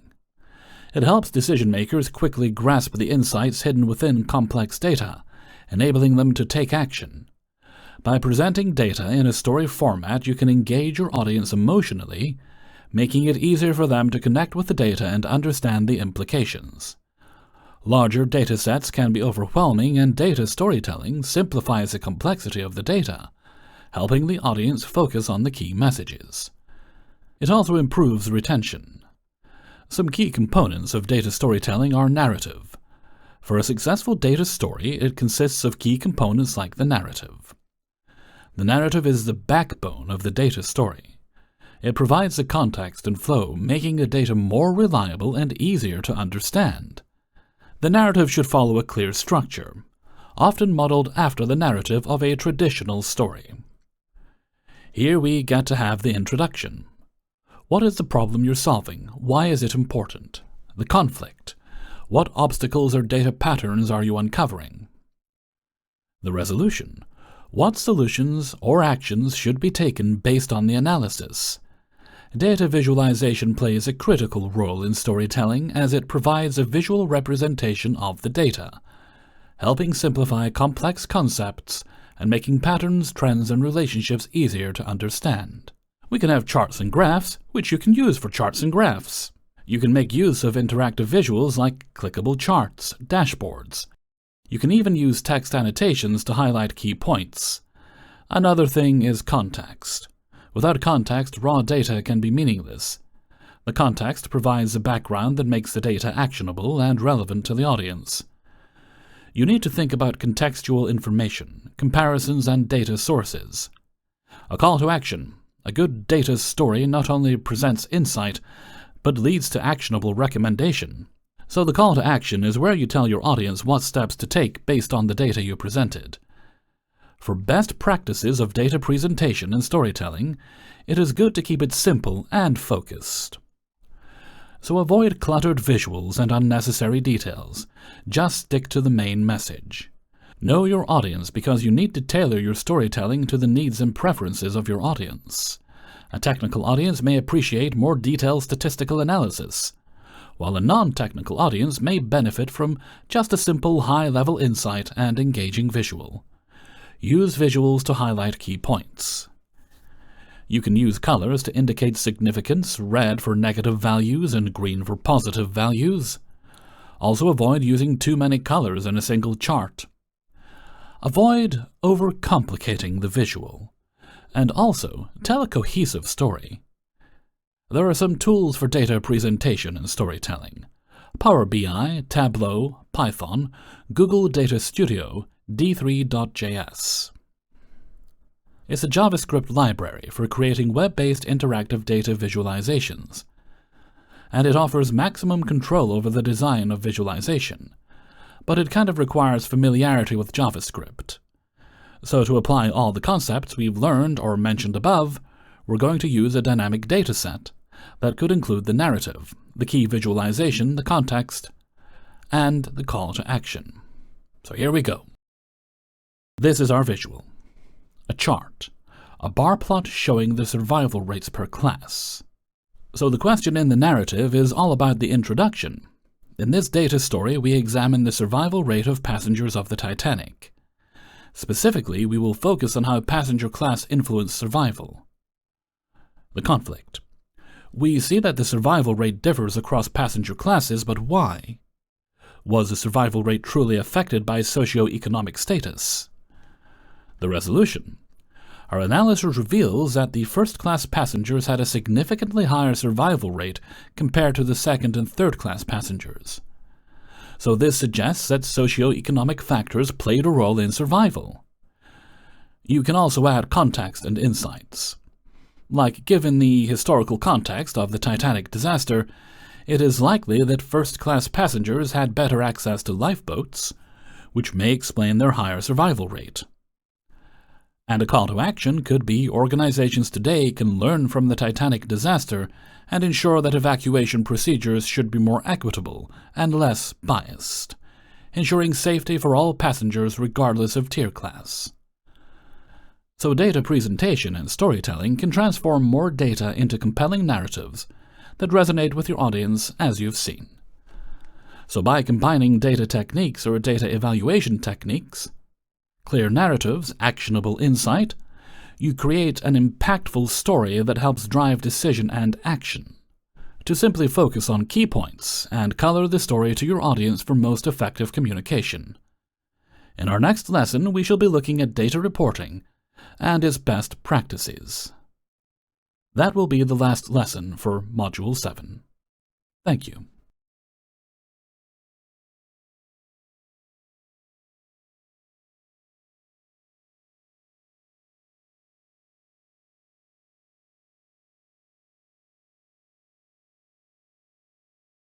Seven point 4. Data Reporting Best Practices. Hello everyone. Welcome back to the course CompTIA Data Plus. Today we're concluding with Module 7 on Data Reporting Best Practices. Effective data reporting is crucial in communicating your analysis results in a way that is clear, concise, and actionable. A well-reported data analysis can drive decisions, influence business strategies, and ensure that stakeholders understand the implications of the data.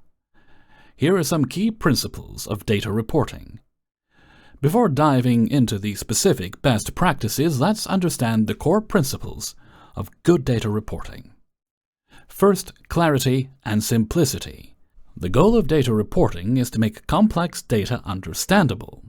So avoid overwhelming your audience with too many numbers, charts, interactive visuals, or even technical jargon. Present the data in a simple and digestible format. Each visualization or table should have a clear purpose and be easy to interpret. You can do that by limiting the number of visualizations in each report to focus attention on the key insights. Relevance. Your report should focus on the data that is most relevant to your audience and the objectives of the analysis. Irrelevant details or excessive data points can confuse the audience and distract from key messages. You can do that by tailoring your report to the needs and priorities of your audience. Another thing could be actionable insights. The most effective data reports not only describe the data, but also provide actionable recommendations or insights. A good report helps the reader understand what the data means for the business and what should be done next. You can ensure that your report includes recommendations based on the analysis, and you should avoid leaving the audience to make their own conclusions. Consistency in reporting is vital for maintaining clarity. Ensure that the type of data is represented in the same format across all reports. This consistency will help the audience understand and compare different sets of information easily. You can keep the chart types and visual styles consistent across different reports. The best practices for data reporting include understanding your audience. For executives, you need to focus on high-level insights and actionable recommendations. For analysts and technical staff, you need to focus more on detailed statistical analysis, model outputs, and assumptions based on your analysis. Start with an executive summary. An executive summary is like a concise overview of the report's key findings, conclusions, and recommendations. It's essential for business stakeholders who need to get the gist of the report quickly. Organize your report with a clear structure.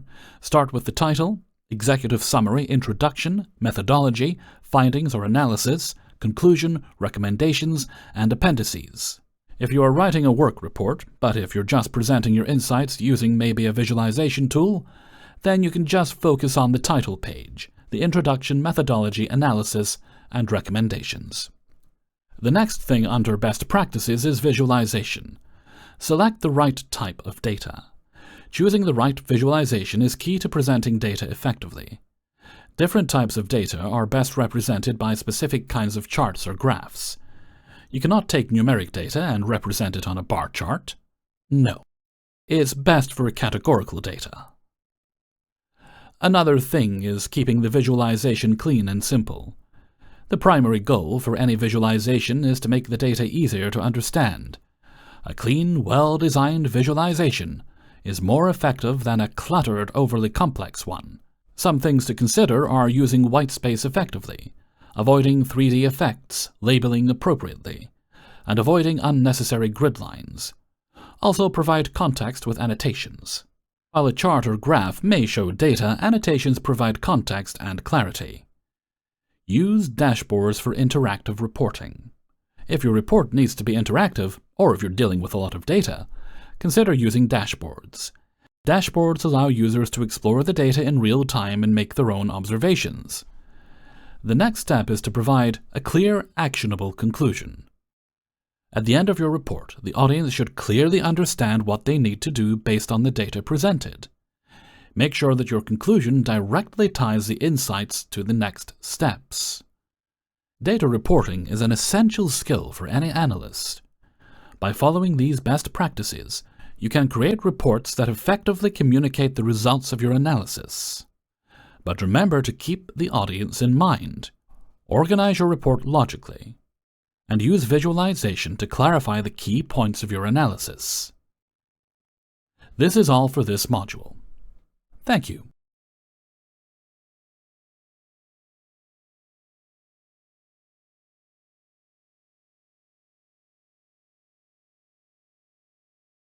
Hello everyone. Welcome back to the course CompTIA Data Plus. Today we are beginning with a new module, which is on data analytics tools and technology. We'll start by introducing Python for data analytics. We've been doing data analytics tasks since the beginning of this course. We have seen different techniques. We have explored different parts of data analytics without getting to the base of it all, the programming language used in data analytics, which is Python. Due to its simplicity, versatility, and powerful libraries, it is the most widely used programming language in data analytics. In this topic, I'm going to introduce you to the role of Python in data analytics and cover the key features, tools, and libraries that make it an ideal choice for data analytics at home. So, why Python? Python has become the go-to language for data science and analytics because of its ease of use, community support, and wide range of libraries. Python's syntax is clean and readable. It's almost like English. Its extensive ecosystem of tools allows experienced data scientists to work on complex projects. What's the advantage of it?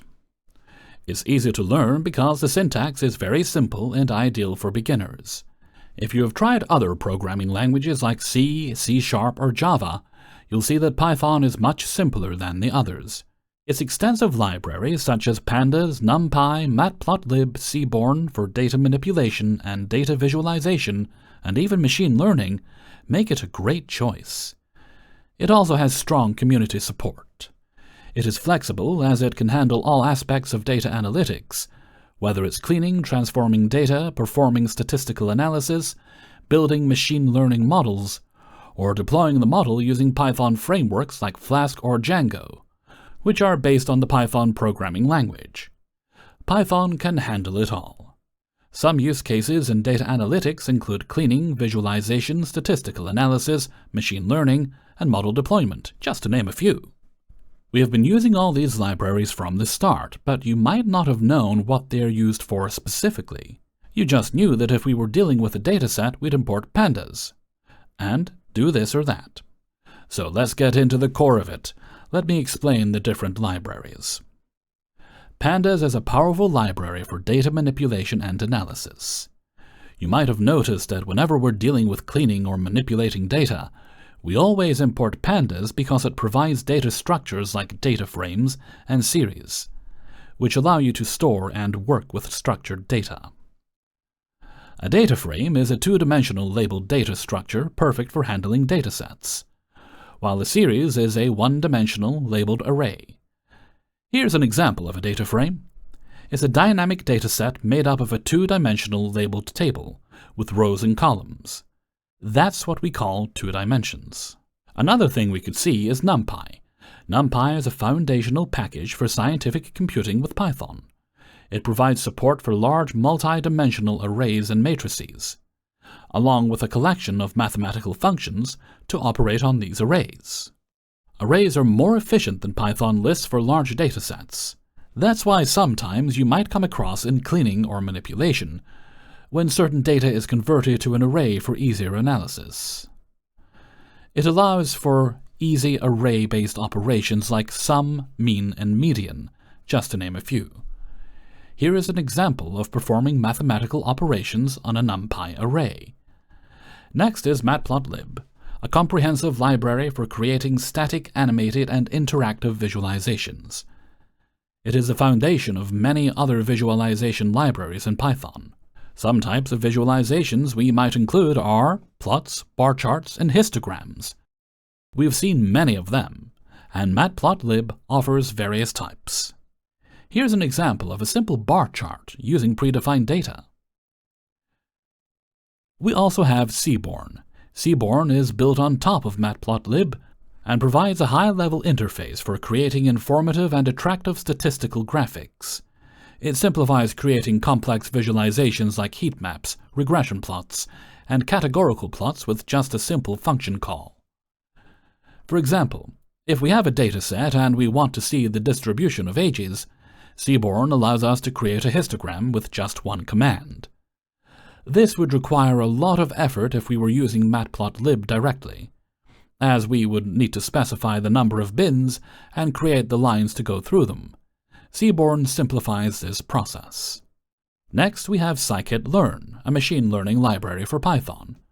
It provides simple and efficient tools for data mining and data analysis. It includes algorithms for classification, regression, clustering, and more.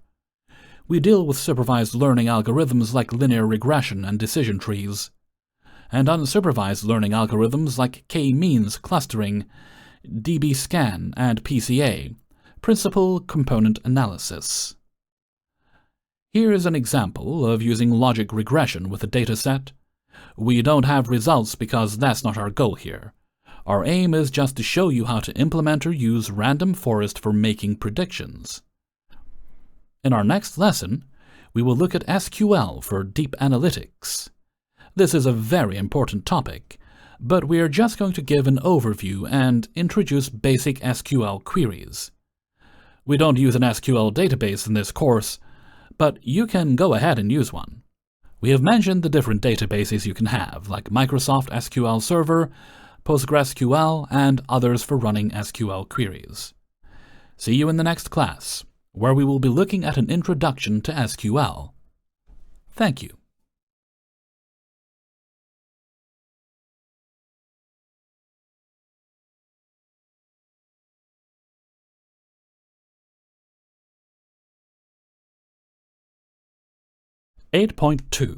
SQL for Data Analytics. Hello everyone, welcome back to the course CompTIA Data Plus. Today we shall be looking at SQL for Data Analytics.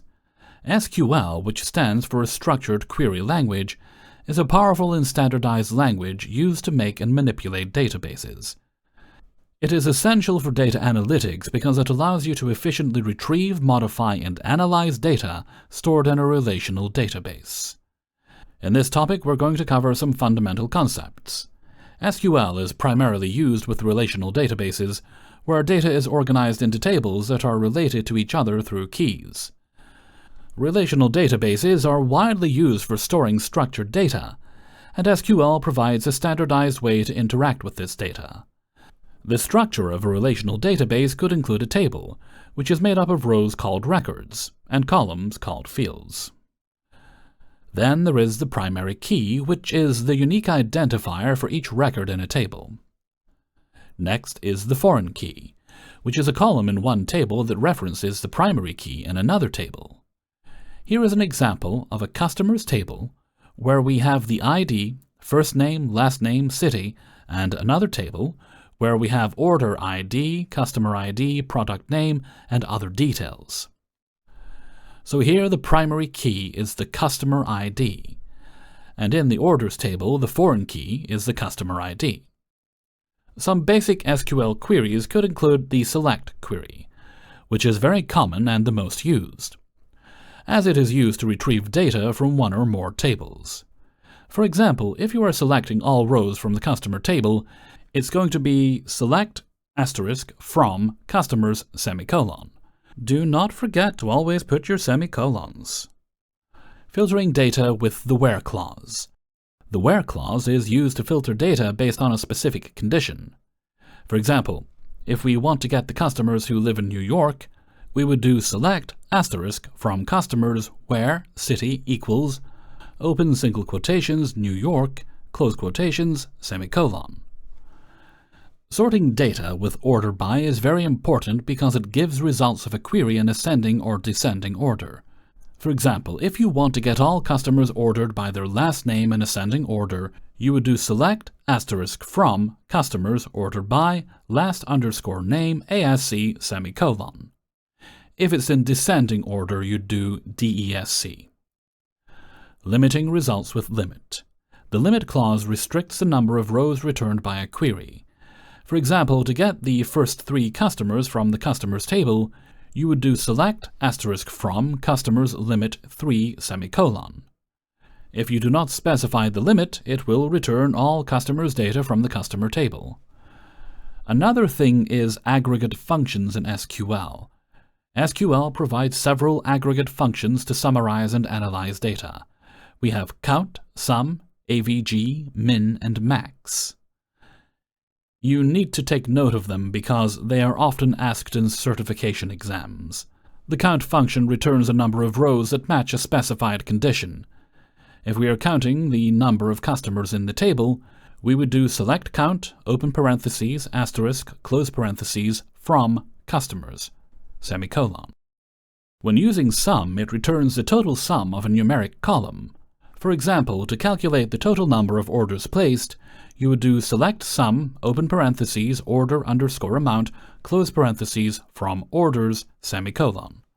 When using AVG, it returns the average value of a numeric column. It's pretty much the same as the sum function. Example, select AVG, open parentheses, open underscore amount, close parentheses, from orders, semicolon. Group by. The group by clause is used with aggregate functions to group rows that share a property and then perform the aggregate function on each group. For example, to get the total number of orders from each customer, you would do select customer underscore ID, count open parentheses, order underscore ID close parentheses, as total underscore orders from orders group by customer underscore ID semicolon. Having. The having clause is used to filter results after aggregation, similar to the where clause, but for grouped data. For example, if you want to get customers who have placed more than one order, you would do select customer underscore ID, count, open parentheses, order ID, close parentheses, as total underscore orders from orders group by customer underscore ID, having count, open parentheses, order ID, close parentheses, more than 1 semicolon. We also have joining tables in SQL. It allows us to combine data from these tables using joins. We have the inner join. It returns only the rows that have matching values in both tables. So if you're saying you want to get customer names and their respective orders, the customer name, the customer's first name, and last name should match in the order table for it to return a value. If they don't match, it will not return anything. The left join returns all rows from the left table. Let's say customer and the matching rows from the right table. If there is no match, your result will not show anything from the right side, but it will return the left side. Another thing is the right join, which is the same as the left join. It's just that it is the opposite. It returns all rows from the right table and matching rows from the left table. The full outer join returns all rows when there is a match in either the left or right table. So if there is no match, it returns null for non-matching rows from both sides. So you're going to have a list where the left side might have null and the right side might also have null, to show that it doesn't match in both cases. Some practical designs you can do with SQL.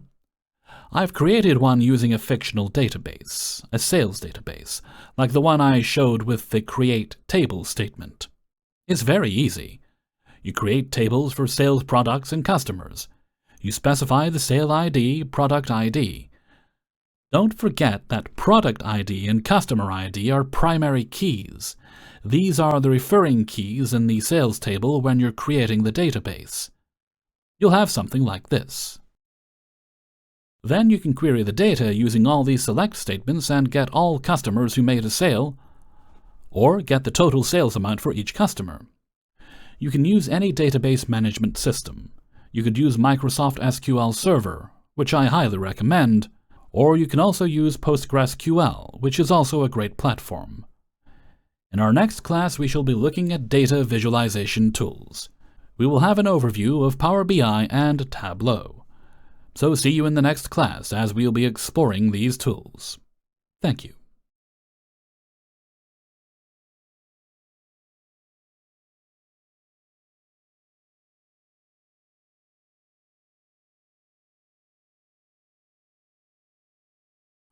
Hello everyone, welcome back to the course CompTIA Data Plus. Today we will be looking at data visualization tools, specifically Power BI and Tableau. Data visualization tools like Power BI and Tableau enable analysts to create compelling and interactive reports and dashboards that help stakeholders understand complex data in a simplified manner. This lesson will introduce you to these two powerful tools, and we will compare them. Power BI is a suite of business analytics tools from Microsoft that allows you to visualize data, share insights, and make data-driven decisions. It integrates with various sources, including Excel, SQL databases, and cloud data sources, making it one of the most accessible and versatile visualization tools. You see many job positions like Power BI Analyst, which is someone who has enough experience with Power BI and is skilled at using it to create visual reports. Some key features of Power BI include interactive dashboards, data connectivity, real-time data updates, and sharing or collaboration across teams and organizations. To use Power BI, you can download the free Power BI desktop application from the website. Once installed, you can get started creating reports and dashboards by importing data from a variety of sources. It's pretty easy to use. After trying it once or twice, you'll become familiar with the platform and won't need additional documentation. Tableau is another leading data visualization tool that helps businesses visualize data in a meaningful way. Tableau is derived from the French word for blackboard. It is known for its intuitive drag-and-drop interface. Tableau allows users to create complex, dynamic visualizations without needing to write code. It is widely used by business intelligence professionals to create high-quality interactive dashboards. Some key features of Tableau include its drag-and-drop interface, advanced visualizations, and data blending. Data blending allows users to combine data from different sources into a single view for more comprehensive analysis. Tableau also provides data interactivity, enabling users to drill down into data for deeper insights. To get started with Tableau, you can download the free version called Tableau Public, which allows you to create and share visualizations online. It is limited compared to the paid versions, but once installed, it offers a comprehensive drag-and-drop interface to build visualizations. So here's how we can compare both. Power BI is user-friendly and great for Excel users. I, for one, am an Excel user and have used Power BI before. I can tell you it's almost the same. However, Tableau requires more learning but is highly flexible. Power BI has strong integration with Microsoft products and services, making it quite good for those already using Microsoft tools. It also offers a wide range of data connectors, including more specialized ones compared to Tableau. Power BI handles smaller datasets more efficiently, but it can scale with cloud solutions. Tableau, on the other hand, handles larger datasets better and has faster processing speeds. Power BI offers a free version with a low-cost premium version, while Tableau is more expensive but offers a public version for free.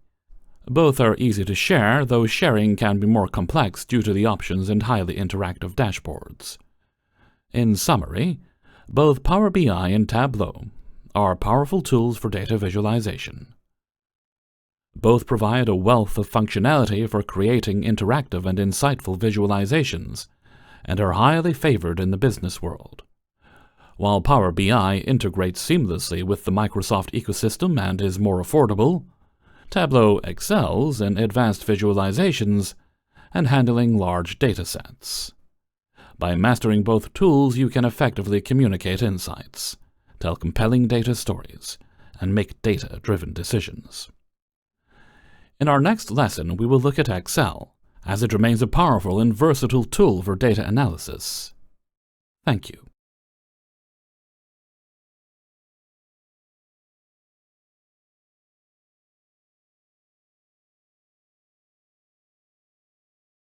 Hello everyone, welcome back to the course CompTIA Data Plus.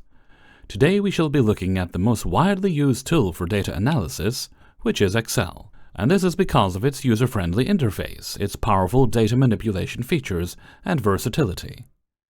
So it's an essential skill for data analysts, particularly for small to medium-scale datasets for quick analysis. So why Excel for data analysis? It's an ideal tool because it is accessible. Data manipulation is easy. You can perform numerous data manipulations such as cleaning, transforming, and summarizing. It provides built-in charting tools to create effective visualizations like line charts, bar charts, and pivot charts. It can even give you recommendations in case you're lost. Integration. It works well with other tools or software like Power BI, Tableau, and databases. That's why in our previous lessons, I recommended that you should use a Microsoft SQL Server database because it integrates well with Excel. I've used it before, and I think it's the best so far. You can also have some other key features for analysis in Excel, which are data cleaning and preparation, removing duplicates, text to column, find and replace. You can do that by just checking a button. And I've given you paths where you can find these functions or these buttons in order to perform these tasks. So, data sorting and filtering. You can go to Data Sort. You'll be able to organize the data in ascending or descending order. Filter to quickly filter rows that meet specific criteria. Let's get into what's most interesting about Excel: formulas and functions. So Excel has numerous broad functions for data manipulation and analysis. As you can see, there's average, if, VLOOKUP, HLOOKUP. These are used to search for data in a table, and there are even functions to format text, numbers, or dates.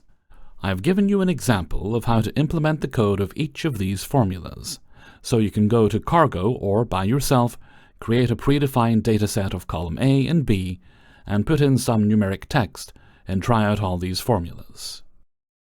We have pivot tables, which are one of Excel's most powerful features for summarizing, analyzing, and visualizing data. So to create a pivot table, you just select your data range. You now get to Insert. It's like a data range by highlighting the cells. You navigate to Insert Pivot Table, Then you drag and drop fields into rows, columns, values, and filters. From then, you'll see what best suits your objective. Excel allows you to create charts, graphs to visualize data effectively. You can create things like bar charts, line charts, pie charts. And it also enables conditional formatting that highlights cells based on specific rules. Here I have given you some practical Excel techniques for analysis. We have data cleaning. How can you identify missing values? How can you remove the ticket? How can you see it for names? How can you standardize values? We've seen it in Python, but now you need it in Excel. You can analyze data using a pivot table. For example, for a Titanic dataset, survival by class, you can install a pivot table where you drag p-class into row sections and drag survive into value sections. You should be opening your Excel now and trying out all these formulas for all these techniques. You already have the Titanic dataset, you just need to try out all of these formulas I'm giving you, or the functions I'm giving you. So there are also some advanced functions in Excel where you can use VLOOKUP for data joining. That's combining data from two sheets, so that when, for example, you update one of these sheets, it automatically updates in the joint sheet, without necessarily manually updating again. It automatically does it. There's also what we call index match for flexible lookups. It's more powerful than VLOOKUP as it allows backward lookups. Here's a practice exercise. You get to download your Titanic dataset, which I think you already have, and you begin to clean the datasets using the following steps. Removing the missing values, using text column, create a pivot table, dragging p-class, or life, visualizing age distribution, performing conditional formatting, and even filtering by gender. Just training all of these formulas or all these techniques. So the tips for effective data analysis in Excel is to use tables for dynamic ranges and also document your process by adding comments or creating log sheets to document steps taken during the data. This will help you in your final report. And not to mention that there is a wide variety of keyboard shortcuts for Excel. You can have it online. You just Google it and you'll get it all. Then there's data validation. You need to use data validation to restrict inputs. That's not allowing numeric values in a column of strings. So here is another. Here are the things you can implement. I've given you this above. Then at the end you could summarize your findings in a new worksheet and present what you were able to gather from there. So Excel remains a powerful and versatile tool for data analysis, particularly in small to medium datasets. So by mastering things like pivot tables, you get to have hands-on experience in creating visuals or creating reports that will enable you to make effective decision-making. So in our next lesson, we won't be looking at any technique, any visualizing data, data visualization, data analysis, or any of those things. We're going to be focusing on preparing you for the CompTIA exams, because the whole objective of this course was to prepare you for that exam certification. So in our next lessons, which is a new module, we shall be walking you through preparing for that exam. See you all in the next class. Thank you.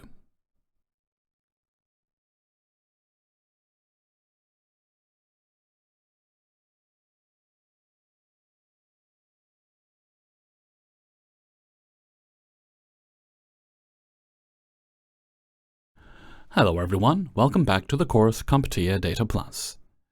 Today we shall be looking at Module 9, where we will be preparing you for the CompTIA Data Plus exam. I'm going to give you an overview of it and the key topics you should focus on before taking the exam. This is a certification designed to validate foundational skills needed in data analysis and data management.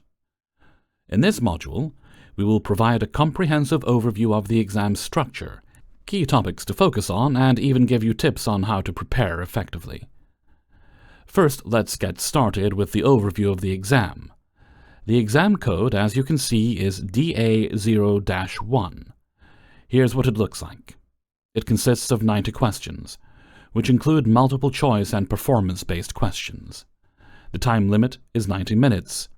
The passing score is 650 out of 900, and it may vary slightly with each exam. The exam format includes multiple choice and performance-based questions. The exam focuses on the following key domains: data management, data analysis, data visualization, data governance and security, and data reporting and presentation. Throughout this course, we have covered each of these aspects. Some key topics to focus on include data structures, data types, data collection, and data storage. You need to understand the concepts of data storage, warehouses, and everything related to the storage of data. You should familiarize yourself with various collection methods, such as surveys and source databases. You also need to know basic data types like integer, string, and Boolean. You should also understand the structures of data, which can include tables, arrays, and databases. For example, working with databases to store data. We covered this in our last lesson when we introduced SQL. We saw different queries and how they can be implemented in an SQL environment or database. When it comes to analysis, the key areas to note are descriptive statistics, inferential statistics, data aggregation, and sampling. You should also take note of charts and graphs, dashboards, design, and data presentation in data visualization. You can practice using Power BI, Excel, or even Python. You can also use summary statistics to gather information. Another important area is data governance and security. Key areas include data privacy, data security, and data compliance. We have covered GDPR, so you need to understand the importance of privacy laws and regulations. I emphasize this throughout the course because I know these topics will come up in the exam. For data reporting and presentation, you should know some reporting techniques and business intelligence tools such as Power BI, Tableau, and Excel. These are quite easy to use. You should also know how to automate reports using Python scripts or Excel macros. Although we haven't covered automation in this course, you can find resources online to learn more about it. Some tips for the exam. I recommend that you first understand the exam format. What are you going in for? What type of questions will you face? Are you preparing for multiple choice or performance-based questions? Know what you're up against and what's expected of you.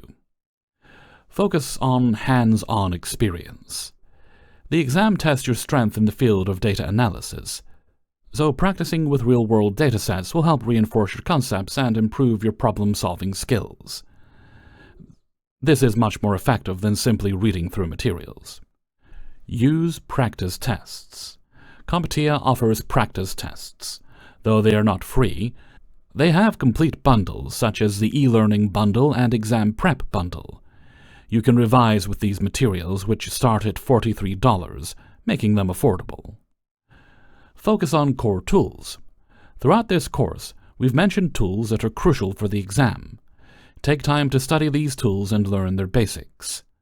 Also, study key technologies like data governance, statistical significance, inferential statistics, data modeling, data privacy, and data warehousing. We provided definitions and explanations for these topics. Other key resources I recommend are the official CompTIA Data Plus website, where you can find the exam objectives and study guides available on Amazon. You can also access practice exams on various websites. You can download various datasets to try out different concepts. For example, try the Titanic dataset, the Cargo dataset, and others. There are many datasets you can explore beyond just the Titanic dataset. So, after providing you with a comprehensive overview of the CompTIA Data Plus exam, including the major exam domains, key topics, and exam tips, you should be well equipped to tackle the exam and gain a solid foundation in data analytics. Now that you understand the exam objectives and preparation tips, it's time for you to focus on refining your skills. In our next class, we will go over some practice exam questions. These are not the exact questions you'll see in the exam, but they will give you an idea of how the questions will be structured and what to expect. We'll cover some of the key areas we discussed throughout the course. See you then, as we review those questions. Thank you.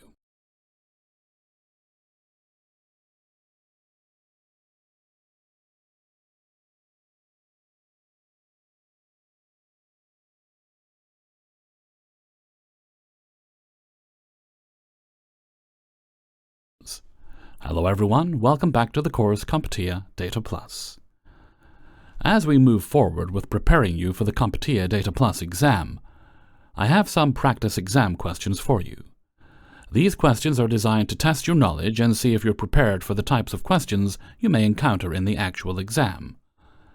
They cover topics like data management, data visualization, data analysis, and data governance. So the first question is, which of the following is not a type of database management system, DBMS? We have seen several types including relational and non-relational databases.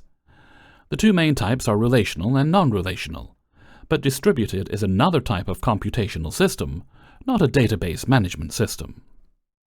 Next question.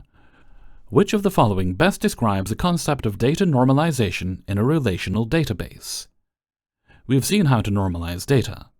The correct answer is reducing data redundancy by organizing data into separate tables, not converting data into a common format to ensure consistency. The next question is, which of the following methods would you use to identify or remove duplicate records in a dataset? We have discussed this several times in data cleaning. The correct answer is data transformation. Neither encryption nor validation is relevant here. Another data analysis question. In a dataset, the average age of a group of people is 45 years, with a standard deviation of 5 years. What is a range of ages that approximately 68% of the people in the group will fall within, based on the empirical rule? The correct answer is 40 to 50 years. We covered the empirical rule, and you can use the mean and standard deviation to calculate this range. Next question. Which of the following is an example of inferential statistics? Calculating the mean and median of a dataset is descriptive statistics, not inferential. The correct answer is estimating the population mean based on a sample, which is inferential statistics. Question 6. A company wants to test if there is a significant difference in the average salaries between two departments. Which statistical test should they use? We've discussed a few options like the chi-squared test, independent test, and ANOVA. The correct answer here is the independent t-test, as it tests whether two groups are independent of each other. Let's move on to data visualization questions. Which type of chart is most appropriate for visualizing the relationship between two continuous tables? The correct answer is scatter plot. Next question. What is the primary goal of creating a dashboard to visualize key performance indicators for decision-making? This is the most important goal for creating a dashboard, as we're aiming to track key metrics for decision-making. Question 9. Which visual tool is ideal for displaying the breakdown of a categorical value into parts of a whole? The correct answer is pie chart. Now for data governance and security questions. Which of the following data privacy regulations governs the protection of personal data for individuals in the European Union? The correct answer is GDPR, General Data Protection Regulation. If you've forgotten, go back to Module 6. Which of the following is a method of protecting sensitive data in a database? The correct answer is data encryption, which we've discussed in Module 8. Make sure to take Module 8 seriously, as these are definitions you may forget, and they could appear on the exam. What is the primary goal of data governance? To ensure that data is accurate, consistent, and accessible for decision-making. Moving on to data reporting and presentation questions. What is the main objective of reporting data? The correct answer is to present data in an organized format for decision-making. What is the purpose of creating an interactive report or dashboard in Power BI? This is not limited to Power BI, but to any visualization software. The goal is to provide users with a tool to interact with data and explore trends.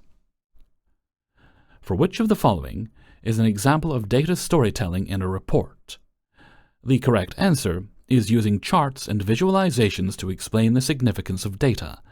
Presenting raw data without context is not data storytelling. Another question. You're tasked with analyzing customer satisfaction survey data.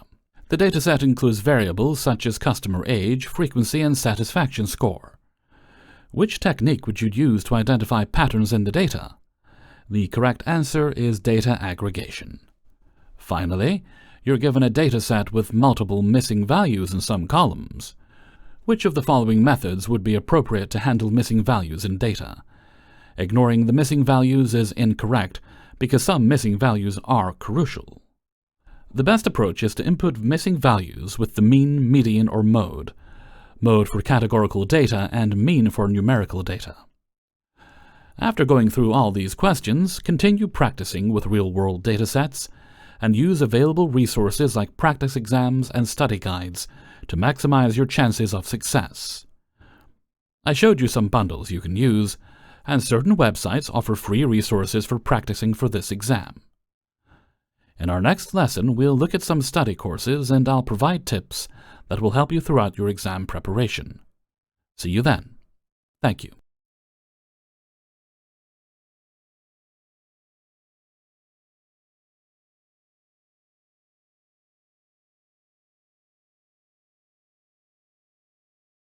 Hello everyone, welcome back to the course CompTIA Data Plus. As we move forward with preparing you for the CompTIA Data Plus exam, I have some practice exam questions for you. These questions are designed to test your knowledge and see if you're prepared for the types of questions you may encounter in the actual exam. They cover topics like data management, data visualization, data analysis, and data governance. So the first question is, which of the following is not a type of database management system, DBMS? We have seen several types including relational and non-relational databases. The two main types are relational and non-relational, but distributed is another type of computational system, not a database management system. Next question. Which of the following best describes the concept of data normalization in a relational database? We have seen how to normalize data. The correct answer is reducing data redundancy by organizing data into separate tables, not converting data into a common format to ensure consistency. The next question is, which of the following methods would you use to identify or remove duplicate records in a dataset? We have discussed this several times in data cleaning. The correct answer is data transformation. Neither encryption nor validation is relevant here. Another data analysis question. In a dataset, the average age of a group of people is 45 years, with a standard deviation of 5 years. What is a range of ages that approximately 68% of the people in the group will fall within, based on the empirical rule? The correct answer is 40 to 50 years. We covered the empirical rule, and you can use the mean and standard deviation to calculate this range. Next question. Which of the following is an example of inferential statistics? Calculating the mean and median of a dataset is descriptive statistics, not inferential. The correct answer is estimating the population mean based on a sample, which is inferential statistics. Question 6. A company wants to test if there is a significant difference in the average salaries between two departments. Which statistical test should they use? We've discussed a few options like the chi-squared test, independent test, and ANOVA. The correct answer here is the independent t-test, as it tests whether two groups are independent of each other. Let's move on to data visualization questions. Which type of chart is most appropriate for visualizing the relationship between two continuous tables? The correct answer is scatter plot. Next question. What is the primary goal of creating a dashboard to visualize key performance indicators for decision-making? This is the most important goal for creating a dashboard, as we're aiming to track key metrics for decision-making. Question 9. Which visual tool is ideal for displaying the breakdown of a categorical value into parts of a whole? The correct answer is pie chart. Now for data governance and security questions. Which of the following data privacy regulations governs the protection of personal data for individuals in the European Union? The correct answer is GDPR, General Data Protection Regulation. If you've forgotten, go back to Module 6. Which of the following is a method of protecting sensitive data in a database? The correct answer is data encryption, which we've discussed in Module 8. Make sure to take Module 8 seriously, as these are definitions you may forget, and they could appear on the exam. What is the primary goal of data governance? To ensure that data is accurate, consistent, and accessible for decision-making. Moving on to data reporting and presentation questions. What is the main objective of reporting data? The correct answer is to present data in an organized format for decision-making. What is the purpose of creating an interactive report or dashboard in Power BI? This is not limited to Power BI, but to any visualization software. The goal is to provide users with a tool to interact with data and explore trends. For which of the following is an example of data storytelling in a report? The correct answer is using charts and visualizations to explain the significance of data. Presenting raw data without context is not data storytelling. Another question. You're tasked with analyzing customer satisfaction survey data. The dataset includes variables such as customer age, frequency, and satisfaction score. Which technique would you use to identify patterns in the data? The correct answer is data aggregation. Finally, you're given a dataset with multiple missing values in some columns. Which of the following methods would be appropriate to handle missing values in data? Ignoring the missing values is incorrect, because some missing values are crucial. The best approach is to input missing values with the mean, median, or mode. Mode for categorical data and mean for numerical data. After going through all these questions, continue practicing with real-world datasets and use available resources like practice exams and study guides to maximize your chances of success. I showed you some bundles you can use, and certain websites offer free resources for practicing for this exam. In our next lesson, we'll look at some study courses, and I'll provide tips that will help you throughout your exam preparation. See you then. Thank you.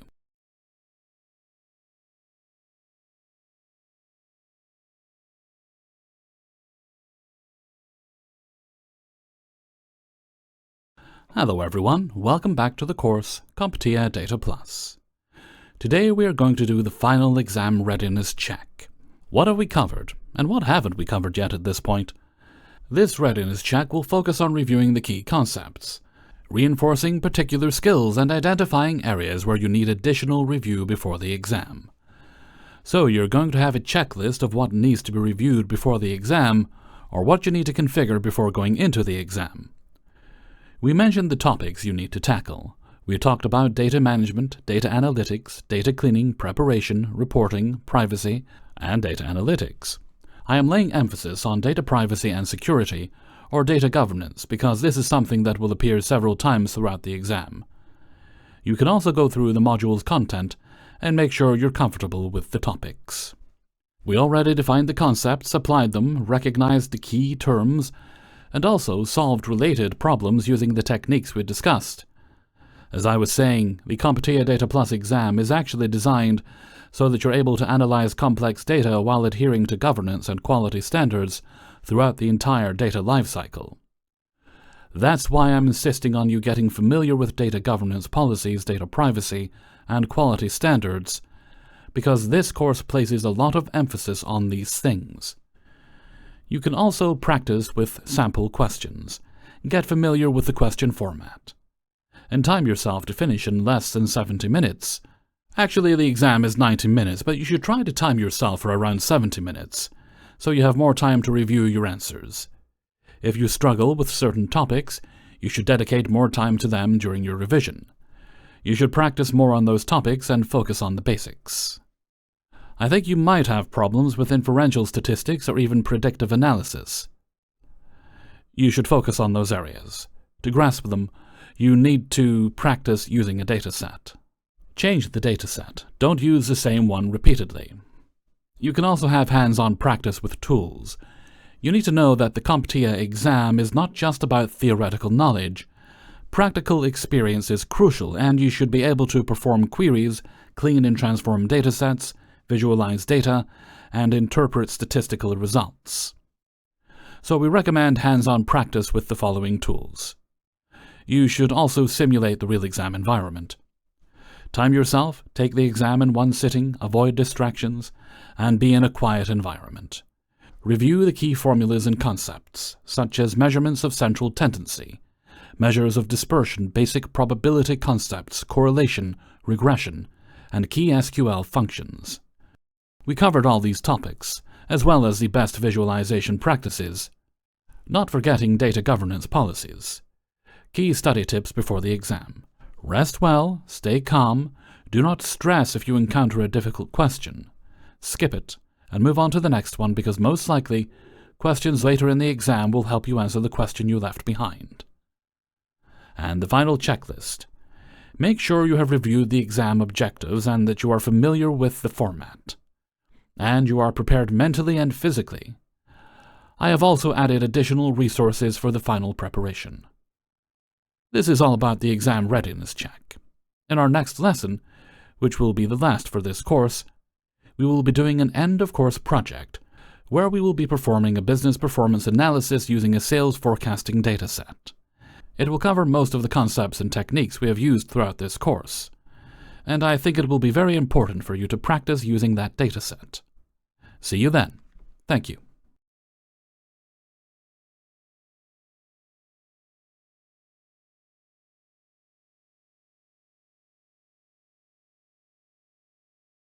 End-of-course project, Business Performance Data Analysis. Hello everyone, welcome back to the final lesson on CompTIA Data Plus. Today we are going to be looking at some hands-on practicals, and this will be a project that will consist of business performance analysis using sales forecasting datasets. In this project we will analyze a sales forecasting dataset, gaining insights into business performance. The dataset will include information about sales transactions in different stores at different time intervals. The primary goal of the project is to clean the data, perform statistical analysis, build predictive models, and visualize the results, as well as draw actionable business insights. Let's get started. To download this dataset, you can follow the link, and you can also get the dataset from the dataset folder.